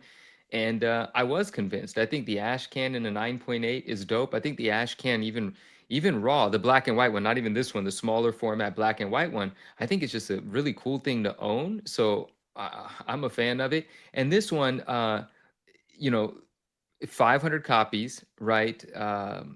There's a few 9.9, but this is that 500 copies element of it is really doing it for me. And then, you know, for you to let me know, I think we confirmed that both of these came out before that DC All In book. And the DC All In book is the introduction of the universe, but this essentially is the first time anyone sees Batman, right? Absolute Batman. So this it's the gobbledygook of TMNT. Yeah, and I'm into that kind of thing. You know, I'm very much into that kind of thing. I understand, you know, there's some that are easier to digest and become more popular and transact more often because there's more of them and more people can be a part of the ownership of the other one. But for collectors in a this is like the more niche version of it. But I don't think it would be difficult to connect with a buyer should you want to get out of it, because you're always going to find a buyer that's operating on that niche level as well. And so I don't know. I'm just really into it. I think Ryan, that's dope that you threw a 9K bid out there. That shows real conviction. I think that's ballsy, you know, and I love that you did that. And there's this interesting thing that I remember this, but I can't find that book now. And maybe I'm searching wrong. And I also can't find it in the ended or completed section. So I'm not sure what happened. But a few days prior to this auction ending, there was a double signed 9.9 on eBay. And I believe the ask on it was 15,000 or best offer. And the moment that this one ended, I thought to myself, I wonder how soon before the other one ends. This is the only one on the census, though. There's only one. So could it have been possible that this was at one point in time listed on eBay? Why would it be simultaneously listed? Is it possible it was the ash can and not the foil? I don't know, because I don't know what you saw. Yeah, no, there is only one of these. Or was it a scam post? It could have been a scam post. It could have. Oh, it could have been a scam post. That's very interesting. And usually I pay far more attention. I'm more detail oriented, but for some reason this is just a foggy memory of mine. But it was just 2 days prior to this ending. I remember looking at it. I probably took a screenshot. I should look for the screenshot. In any case, so this is the only one. This is not the only 9.9. This is the only double signed 9.9. I think there are 6 9.9s, and somebody was commenting that a 9.9 sold for 2,500 a couple weeks before, and that's true, but that was before the Absolute Batman animated series announcement. Yeah. So that is a very important fact in that book would not sell for 2.5 now. It would sell for quite a bit more than 2.5. But I would add that probably was a low sale, even relative, because the 9.8s were like 1,100 to 1,500. Yes. Prior to the series. It felt like a bit of a steal, but I mean, it was an offer, but still, like whoever bought it did very well for themselves, considering what the announcement that happened soon after. Here's the question: should that person be selling right now for 10 or 50 or 10 or 12 or 13K for the unsigned 9.9? I think so. I think I would take advantage of the hype when it happens. 100%. 100. Yeah, I could appreciate more, but you just turned 2,500 into 12,000. You got to take it. Ring the cash register. But there was another comment in here that I feel like it's worth, because people like to do the this or that type thing. Like, why would you buy this if you could buy this other thing? And there was a question of, would you buy this versus, you know, a 1.5 AF15 or something? And I mean, I guess Neo just bought a 1.5 AF15 for less than this. and so the thing is, you have to, if you're looking at this 1.8, yeah, right, 1.8. If you're looking at a book like this, the way that, I mean, for me, if I was going to buy that, I would just be buying it and setting it aside. But the way that I could see, but that was me thinking maybe if I got it at 8 or 9, not at 15. But I feel like the person that's buying this is looking for potentially a very quick turn, and, you know, or even like the market continuing to ramp in the short term. Whereas an AF15 is like, it's the blue chip, you know, type book. It's a book that over a long term, it tends to do about 10 to 15% a year, you know, when you take out all like the noise and everything. And so it's just the difference. Like they're very different things. And if you're looking for short term, like this, if you're looking for something longer term, safer, or something just safer in general, AF-15. It just, but also if somebody has the money to buy a $10,000 comic book, they aren't usually just a this or that. They usually can buy more than one. Right. It's so it's like a lot of people goes like, oh, I would never buy that. I would buy this. It's like, that's not the mindset of somebody that's typically spending 10, 20, 30 grand on a comic. How many of these, and I don't know that there's an answer for this, but when stuff like this gets announced over the last, since let's say right before the pandemic bubble, and it would send prices skyrocketing on stuff like this based off a trailer or a casting or whatever, how many of those books actually went up significantly over the initial spike price? It's hard because of the COVID inflate to like determine like which ones have actually what do you call it? How about even like post the COVID, downturn? like since the pullback? Like, because even since the pullback, there's still been stuff that has been announced or something has hit that has caused it to jump, whether it maybe doesn't jump quite as much. Like, how many of them jump off the initial whatever, the initial hit of news? And then how many of them actually like double jump, for lack of a better term? Like, I mean, oh I would say they announced the thing, and oh my God, the thing ends up being super great. Like, do they really actually keep going to the moon? Usually what you see is they get the big first jump, then they pull back a little bit, and then they just level out at whatever the new level is that was higher than the old level. I think the two examples that are really relevant right now are Absolute Batman and Invincible. It's like those ones, they did have a jump, and then that kind of level off, and then continued up again. And Invincible just seems to be, I don't know how long-term that Invincible stuff is going pretty crazy, but that is definitely one that's doing it. Now the more vintage stuff does seem to generally go up, and then if you bought it then, that was a mistake. You know, it's like the people that are doing well are the ones that bought it before that, or the ones that wait and buy it later when it comes back down to a kind of a more reasonable price. So I think Invincible is probably a really good call. I didn't even think about that one, but that's to me, that would be the one you would put on the pedestal, is like, this is what you're hoping for here. That like, might be the only book that just kept going up. But that's why Absolute Batman is so relevant in this discussion to me, because Invincible is something that has a lot of runway in front of it. And I feel like Absolute Batman also has the potential of a lot of runway in front of it. Until they screw it up. But that's the tough part, is like, it's great right now with Scott Snyder, but when he's done, even if that's like his universe and he's like, oh, they're not like, is DC really going to be done with it? Or are they going to just be like, we'll find some other writer to keep doing this? And then it just sucks. Yeah. So we managed to pluck one Invincible and then a maybe an Absolute Batman, compared to how many on the opposite end of the spectrum where, you know, to your point, Ryan, you know, you buy when it's doing this, and then you just end up taking a bath on it. Like, there's that list is probably a mile long. Yeah, but buying the hype is never a good idea. That's the whole idea behind my call on Absolute Batman at the end of last year, where it's like buying the spike is almost never a good idea. It's playing the never tell D-gens the odds, okay? They are all in on this one. Well, interesting. How's Walking Dead doing right now? I don't pay attention to that at all. Like, how are Walking Dead books going? I feel like it's pretty flat. It's been pretty flat for a while. And it's really only, from what I've heard like the non number one have generally been going down. Number one is generally flat, but the other ones I feel like have been depreciating. Because a few years ago, you probably would have put Walking Dead on that same list with Invincible. Yeah, that came to mind, but Walking Dead isn't doing that anymore. Now, it had a lot of years. I mean, it had a lot of years. So you could say that it was very representative for a long time, and proof that, and that's one of the things I guess I don't really like, is when people will pick and choose their time periods for why you were wrong. You know, it's like Walking Dead, you could have done very well for a long period of time. And, but if you just bought at the last season of the main show, it's like maybe you're not doing so well. But it did have a very long run time. Absolutely.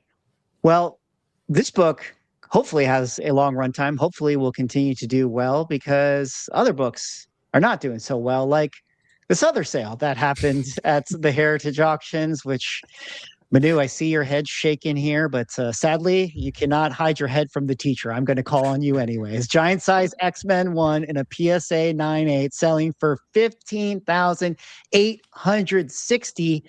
That is not good. Swag, Compared to some of the recent sales, which I think that this book has been correcting back down, but other comps are maybe around, I don't know, anywhere from like 20 to maybe 23, 24, that sort of thing. There was a low sale on a Heritage, no less, in a CGC case that sold for like 16 something. Off-white to white. No, but it was off-white to white pages. But anyways, let me kind of ship it over to you here, Manu, and why don't you tell me, your sob story with this one?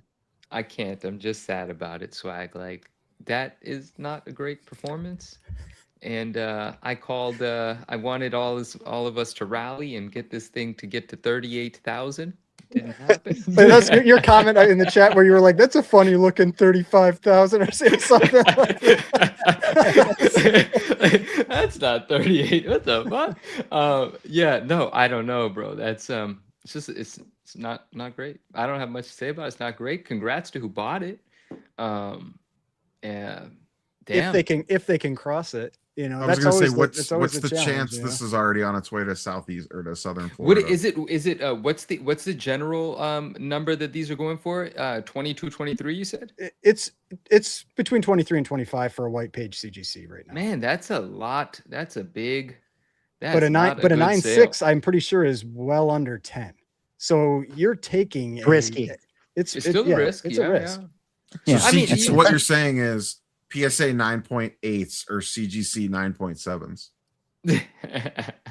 Essentially, right now, Quite frankly, though, even if this buyer is not looking to arbitrage here, like get it over into a CGC, take that risk, this buyer could potentially just feel really good about the purchase. Period. And just sure, Manu. Sure. I mean, we all know a dealer bought it. Like, come on, we all know. All right, let's all memorize the spine of this book, the way where the art falls, and let's see if we see this thing again. That's the tricky part with something like Giant Size X-Men 1 is there are enough 9.8s out there that it is tough to do that type of comparison. But versus Golden Age books, that kind of thing, where you can spot them pretty quick. Well, this is going to be a tough segue, but for those who are actually interested, PSA is offering a crossover to get free pressing. So if you want to save $100 on your pressing, I'm sorry, I could not bring that one There's a comment here that says PSA overgraded it. Obvious. No, PSA is very harsh on their grades. That's the funny thing. I always think, like, people always take the stance, I feel like, that serves the purpose that they want.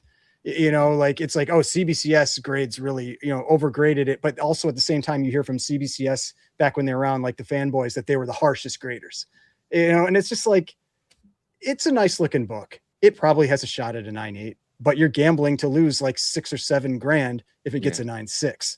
Yeah. And it's like, you could lose 6 or 7, you could make 6 or 7. True. But as we all know from CGC, it's only a 9.6 when they call it a 9.6, but if you send it in again, it might come back a 9.6. But if you send it in again, it might come back a 9.8. This is how the game is played. You should absolutely send it in multiple times and probably pre-screen it. Then you don't even have a risk. Like, you're just going to lose $9 plus shipping. And so that's probably the safest way to handle it, is send it in. I mean, the best thing to do is like, kind of like what we were talking about with the FF 4999. Hey, just take that book, bring it over to CGC booth and slap it on the table and say, this is the best 9.8 I have ever seen. This should be a 9.9, and you never really know. To go back, then you to make our, 170,000. Yeah. To go back to our Fanatics Fest point, it might not have been the worst idea to throw some PSA marketing budget at that bid. Absolutely. Well, you know what needed You know no what they marketing really budget? need? They need like a monster AF-15 in a CGC case or a Oh PSA yeah, dude, case that would be to huge go if to they got auction. something That would like be that. awesome if they Like could pull. That's like what they a need to try to high pull off. grade PSA AF-15 and like And get then that see what it over to like does. someone like That's the test. get that in the hands of someone who's really gonna sell it. Like really is gonna sell it hard. Yeah. You know what I mean? What the fuck? We'll What are see. you guys doing? What are you guys doing right now? I don't I'm know. just I'm setting up the next topic, which is going to be the other crazy sale that needed no marketing. Tales of Suspense 39, the interior splash page for Iron Man, selling for $3.875 million, the most expensive original comic art page in history. Guys, is it deserving of that title? Yes.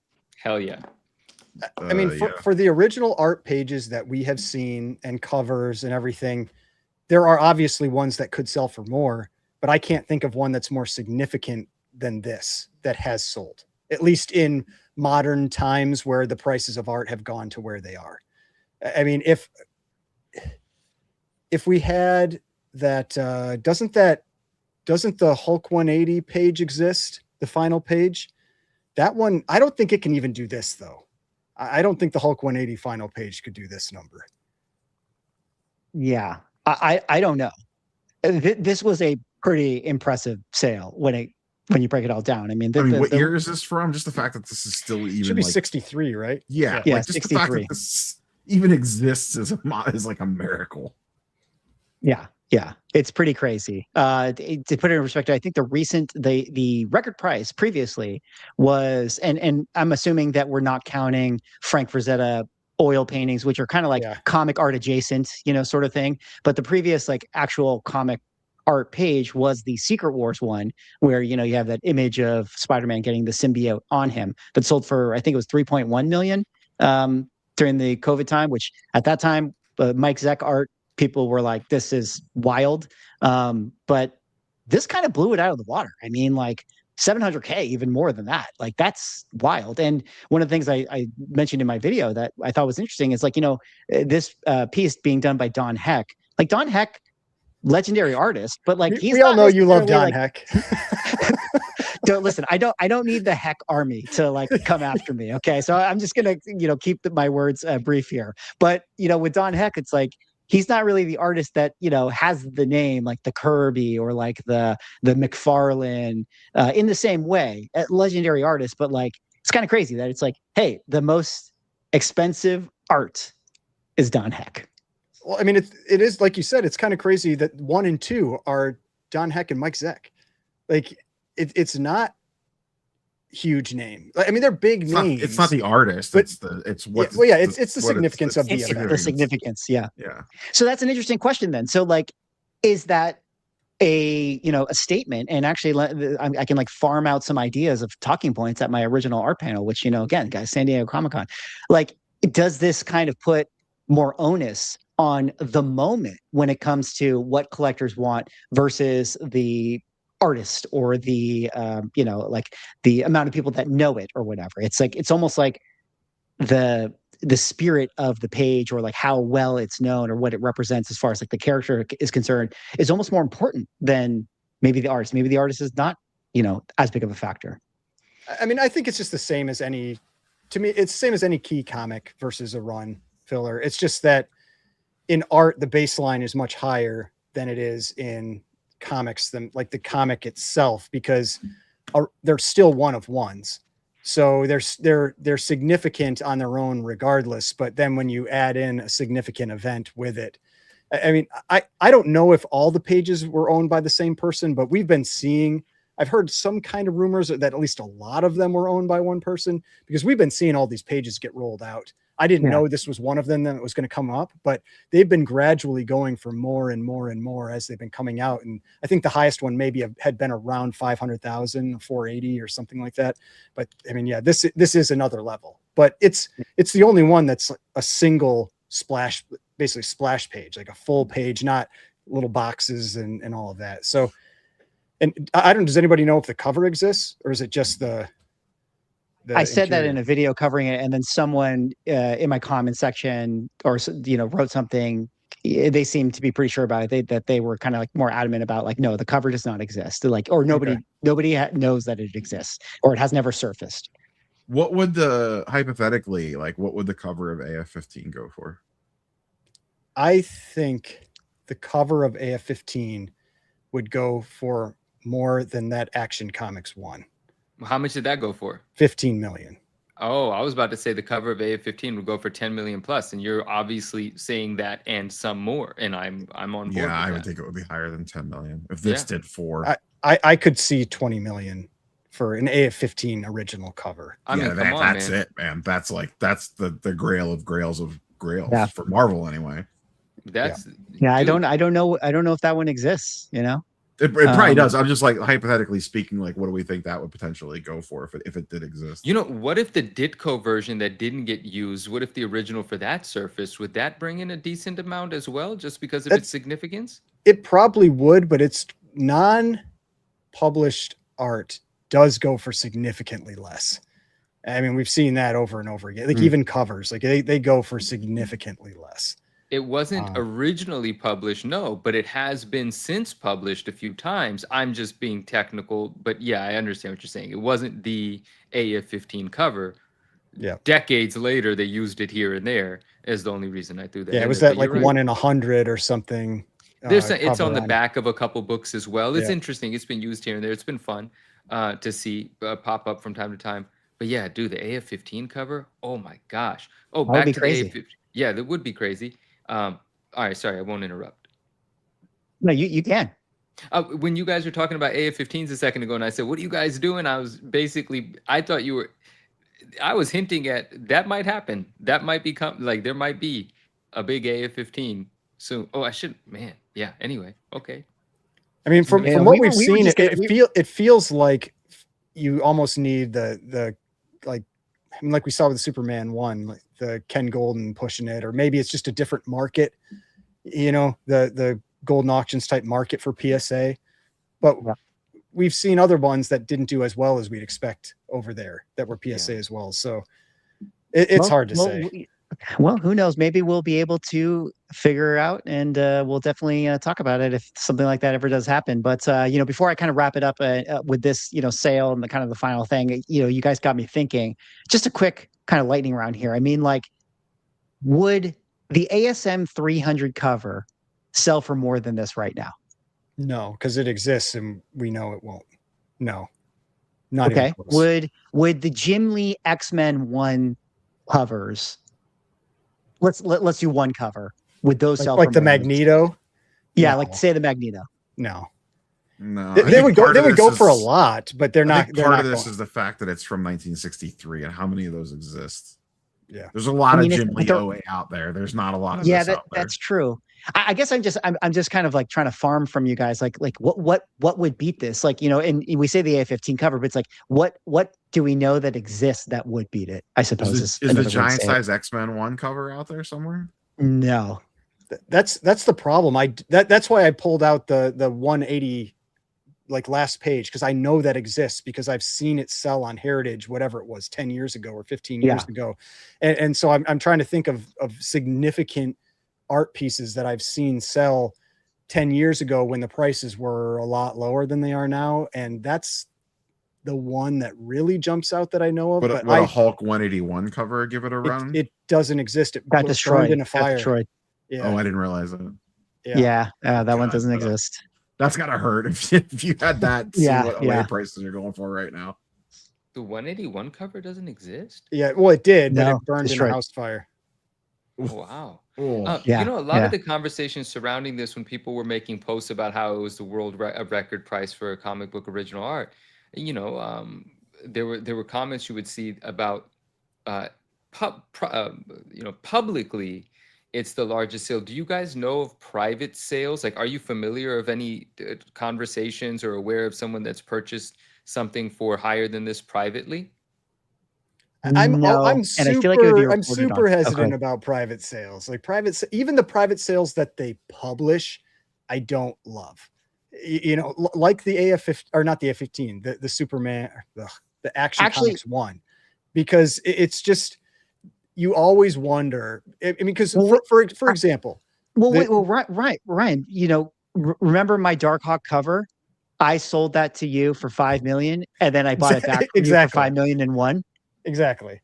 You know, it's that kind of stuff, because we had the 9.8 of Tales of Suspense 39 that sold on Comic Link for $2 million. And it appeared on their site as a sale right before it came up for auction on Heritage, where it sold for under $1 million. And it's just like, those private sales they always make me feel real iffy. And so I don't know. I kind of want to see a more, you want, when you've got these big numbers and you're advertising them as things that actually happened, I want it to be more public. Just the private stuff, there's too much that could be involved in that to kind of like make it work for someone. And then, you know, there's a lot of benefit in having that advertised out there for the value of your item. I don't like it.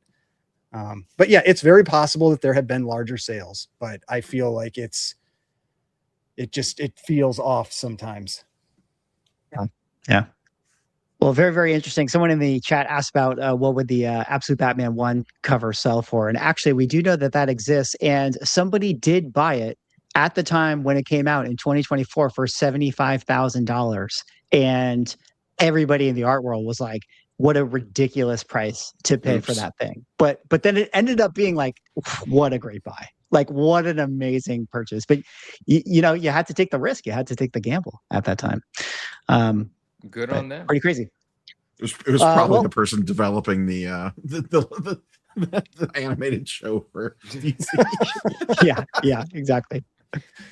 Well, some amazing sales, you know, at Heritage Auctions. You know, there's some up and down ones. We can talk about Action One, but I think, you know, we kind of covered the most interesting things to talk about, which I think we got to move on to, you know, kind of our final topics here. But, you know, some good topics that, you know, we have to talk about, which, you know, if you guys don't know, The Odyssey came out this past weekend, and we have a, you know, official movie reviewer on our panel now, which, like, I feel like Manu's got a Manu minute, but Ryan, I feel like, is going to be like our movie, you know, reviewer connoisseur.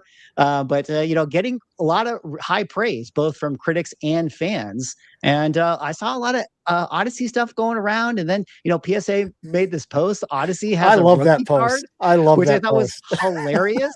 You know, like this one in a PSA too. And then I started thinking like, oh, you know, Odyssey. Well, what about books, guys? Like, what if we do some book spec? And I did a little digging, and I, you know, went through, and I had to go to Sotheby's to see what was the most expensive Odyssey Homer book that actually sold, and it is this one right here, 1488 copy that sold for 192 GPB, which translates over to around like 250K.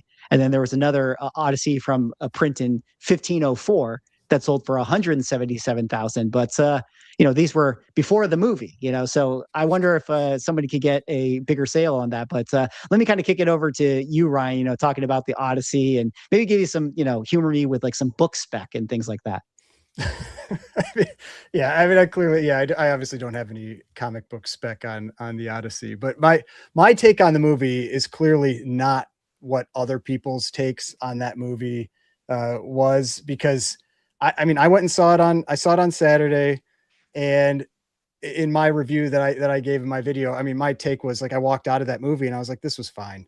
I've had a really hard time reconciling my experience watching that movie with the reviews that I've seen after the fact from other people, because I didn't read reviews before I went in. I saw what the Rotten Tomatoes reviewer feedback was. You know, I knew it had a high score, and that's part of why I decided to see it, because when I saw the trailers, I was like, I don't know if I'm going to want to really care to see this, but I was like, all right, I'll go see it. It's getting good reviews. And to me, it's like, yeah, it had good acting. I liked the casting, the set pieces and everything for it were great, but there was just nothing. The way I've described it is, when I left that movie, there's nothing that was memorable to me outside of one scene with his dog. You know, I'm not going to spoil anything, even though it's a 700, I don't know how old that story is, 700 years or something like that. So, I mean, it's just like, for me, it was just kind of someone just put in a comment I had said they described it as a soulless movie, and that's kind of how I felt. You know, and I know like a lot of people loved it and all that, and like, but I see like people going to like, oh, like this one scene, it was so loud, and I'm like, loud isn't good. You know, like they're talking about the scene with the Cyclops and like it's so loud, and I'm like, yeah, that doesn't mean it's good. So yeah, I know I'm not, like, clearly based on the reviews, I'm not the same person that has the same feelings about this movie, but like my experience was, I know I won't watch this movie again. I've seen it the one time I'm going to see it. It was fine, and yeah, that's my take on it. But still, like the fact that it's going to win all the awards, it's going to make all the money, like it's going to do those things, like we all know that now. But I'd be hunting for those Odysseus rookie cards. I think that's the funniest thing. I absolutely love that. And so if you're all in on the Odyssey, be hunting for Odysseus rookie cards. What do you think, Manu or Rob? You in on Odysseus rookie cards, late. or hey, what about books? We just had this conversation. I think they said it's the only one that's been graded. So you can't be buying graded cards. You got to be hunting for the raw cards. Someone's been stockpiling them, getting them ready. That's the thing. You already missed your window. You're already too late. Yeah. I'm curious. Sorry. Yeah. No, go say. I'm curious the answer to the question that Derek's asking, just along the lines of the movies, not the investability of the book, but these things are awesome and expensive. Yes, I'm into it. But did you watch it in IMAX? I'm curious to know, was it worth the IMAX-ness of it? I did not watch it in IMAX, but this is actually one of the things I said in my review. When I was watching this movie, there were very few scenes that I feel like would benefit from IMAX. Okay. And my experience with Christopher Nolan movies in IMAX is he just cranks up the volume to 1 billion, and that's like the experience, and I hate it. Okay. When I saw Interstellar in IMAX, it was miserable to me because it was so loud. And I feel like that's the IMAX experience with a Nolan movie. And so I think I would have liked it even less if I would have seen it in IMAX. But that was part of how I knew how well this movie was going to do, is when I went to go buy tickets. I bought them a few days ago. At first I was looking in IMAX. So I was like, maybe I should see it in this. And everything was sold out. Like every single showing was sold out, except for the front, few seats in the right and left corners. And I'm talking 9 a.m. shows, 10 a.m. shows. But the one that I went to was like a standard theater. And I was the first ticket in that theater that got bought. And so at first I was like, man, like standard theaters maybe aren't doing so well, and I was a 10 a.m. show. But when I went in there were probably 100 people, 150 people for a 10 a.m. show, like standard show. And I was just like, man, this movie is going to rake it in. It is going to, like, you just know this movie it's no question it's clearing 1 billion. The question is, how much over 1 billion is this movie going to make? Now, like somebody mentioned Top Gun, I love that movie. Yeah, I would watch Top Gun. It was badass 100 times over before I watch the Odyssey. I said, I was like, creative team for Top Gun, Tom Cruise, the director of that movie, writer, whatever, get these guys on G.I. Joe right now. Like, that's what I want to see. We're getting a G.I. Joe movie. I know. It's not Tom Cruise. It's not going to be that. All right. Well, you guys didn't take the bait on any of my book spec, but maybe you guys will take the bait on this. Perhaps the most important sale that happened over the course of these last 2 weeks. Ryan and I have a joke. Shout out to Drew and Como that we always say, all these collectibles that we get, they're all well and good, but the end game is always going to be dinosaur bones. And we had the sale of the Tyrannosaurus Rex named Gus on Sotheby's this past week that sold for $50 million. Guys, are you ever going to get to the point where you can buy dinosaur bones and put it in your collectible room? What do you think about this one? This is the best I've got, like one of these little like teeth. That's pretty cool. I do want a tooth like that. Yeah, that's the best I can do. Which the teeth are not very rare, as I come to learn. No, but that's a shark tooth. What is that tooth of? I believe it's a smaller. I think it's from a megalodon. Like it's a smaller megalodon tooth, if I remember correctly. That's not a T-Rex tooth. You scammer. Yeah. Oh, no, it's not a T-Rex tooth. It's sometimes Jeez. sometimes on Heritage you go over to the fossil side. It's like You trying to guys ever pass like do off that? Yu-Gi-Oh for Pokemon or something. I have definitely Anyways. I've skimmed the Heritage fossil auctions before, and I'm like, do I want to Same. buy this fossil? And apparently, I should have been. I should have been million. hoarding fossils. Yeah. Well, what do you guys think about it? Yeah, $50 million. I think this is one of the most expensive, or is the most expensive. I actually don't know, but it has to be, right? To Derek's comment, are we sure this thing's just not 3D printed or something? Well, I'm sure a fair number of the pieces are. That's the way these things always work. It's never 100% like actual fossils. It's 30% or 20% or 50% or whatever it is. I don't know what percentage it is on this one, but yeah, it's never 100%. There's a lot of, whether it's plaster casting or 3D printing or whatever it is, to make it look like a complete thing. I only buy my fossils slabbed. I need that in a PSA holder. Yeah. You know what's funny about that? We are all living in the same collectible space, because when I went to the comment section of Sotheby's, wait, let me find that here. Let me see. I'm not sure that this is a good thing. If we should, wait, no. Damn, I missed my setup here. There was somebody in here that says dinosaur bones are meant to be for the public audience and should not be owned by private collectors. There was gatekeeping in the dinosaur bone collecting world, which I just thought was so hilarious. I mean, that's like I said, I've commented on that I watch a lot of coin channels, like silver channels, and they say the exact same words that people say they're like, this money is meant to be spent. Money is meant to be, it's bananas. Like, it's all the same. Fossils like this should never be in private collections with near 2,000 likes. I thought that was so funny. I mean, I think collectors like this usually, listen, I don't even disagree with that, because I grew up going to the dinosaur exhibits at the Lawrence Hall of Science in Berkeley. I used to love when that time of year would come around and they would reconstruct, the fossil dinosaurs, whether they were real or not, I don't know. And they would have animatronics.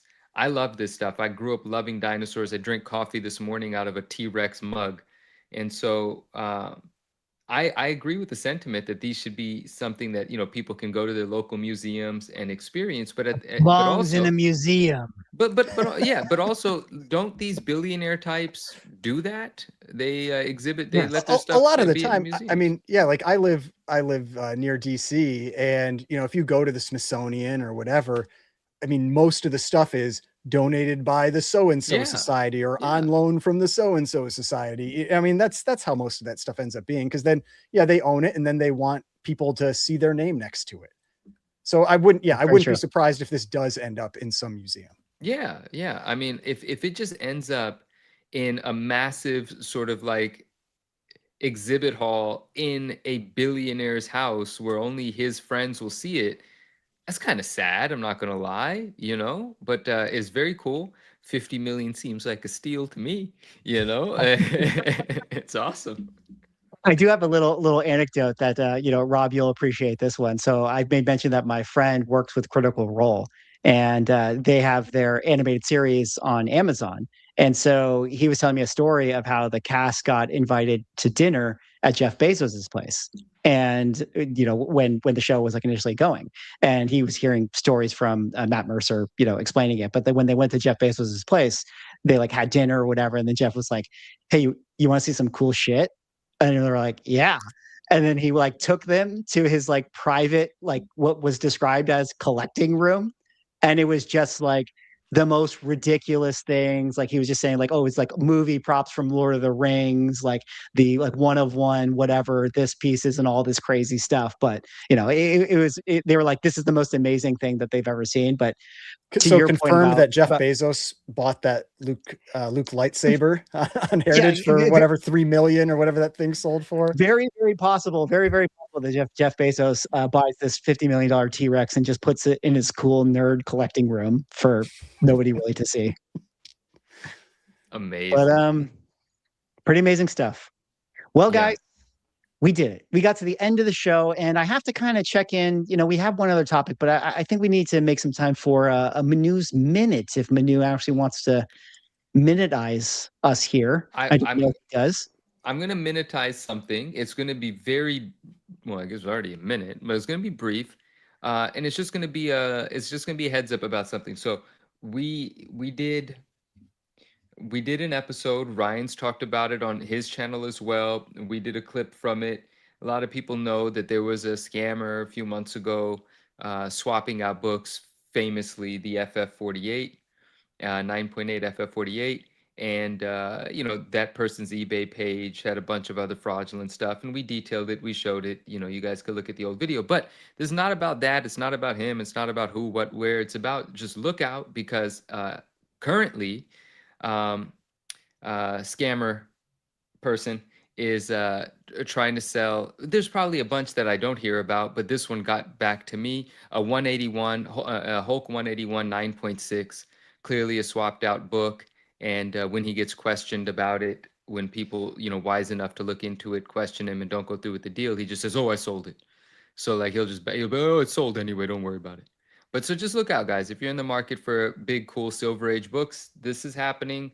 Some of the same people are doing it. But right now, what's making the rounds is a 9.6 181. And that's not a cheap book. I think that's like a 15K. I don't know. What is that? Is that a $15,000 book? I don't even know what it goes for now. I think it's over that. Yeah, I'm I not think sure. it's in the 20s. Okay, yeah. But So expensive book, but it's not a 9.6. It's been swapped out. So do your research, pull up the scans, look at previous sales, compare pictures. This guy doesn't give a shit. And so that's my Manus Minute. It's just a warning that he doesn't care. No one's calling him out. People are still doing business with him. It is what it is. So just be safe. And I will say though, like one thing to always, because I see comments about this all the time on Reddit and Facebook groups, where if you're newer to graded books, there are different versions of CGC slabs or CBCS slabs that have existed over the years. And a lot of times you'll see people that ask, they're like, "Oh, am I getting scammed? Is this thing fake because it's one of the older slabs?"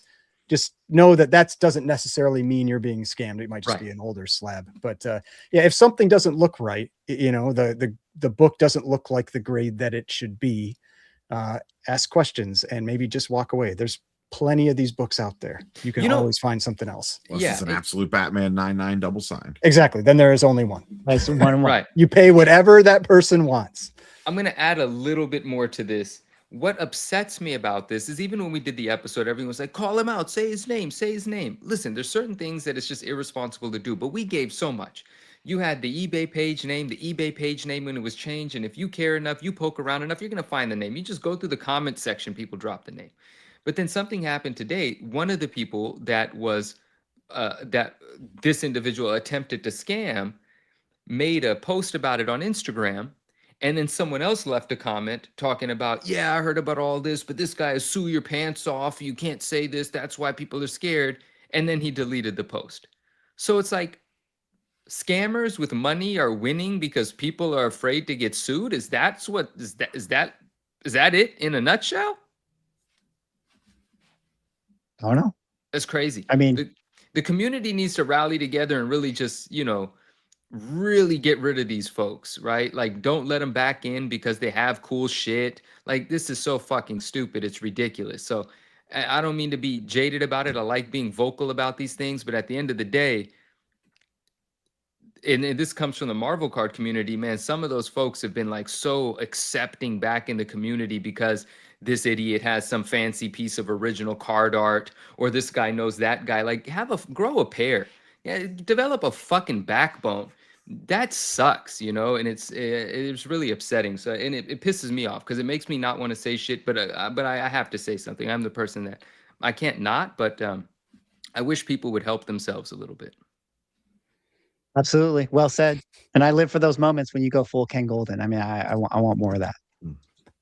But anyways, be careful out there, guys. We appreciate you all hanging out on tonight's episode. Once again, if you could, hop on over to the link in the description. Go over to our YouTube page. We only have 18 subscribers. We got to get to 19 subscribers, hopefully very soon. Also, check us over on Spotify. Go give us a 5-star review. Go give us a follow. I would definitely really appreciate it. And once again, big shout out to the sponsor of our show, Elite Comics 11, the #1 trusted community power sales page on social media. We are the #1 show in the world. They are the #1 community sales page. It's a match made in heaven. Go on over there. Tell them the Ungraded Truth sent you. Someone already claimed the Absolute Batman one, but maybe there will be another one. Oh, there'll be another tomorrow, and then the day after. But no, it's a rare book. It's a rare book. I don't even know where they're finding these things. Yeah, absolutely. Tell them the Ungraded Truth sent you. We would definitely really appreciate it, as we appreciate them sponsoring the stream. But until then, guys, appreciate you all for hanging out. Thanks to all of the hosts for today's show, and we will catch you on the next one. Detective Comics set a record for 1.8 million. Nobody really cares. Who are annoyed that people are asking them questions, is this book bad? That question didn't exist a year ago. Somebody's submitting like 25 vintage books and getting 15 9.9s. We always think, how could it ever get crazier? And then it always does.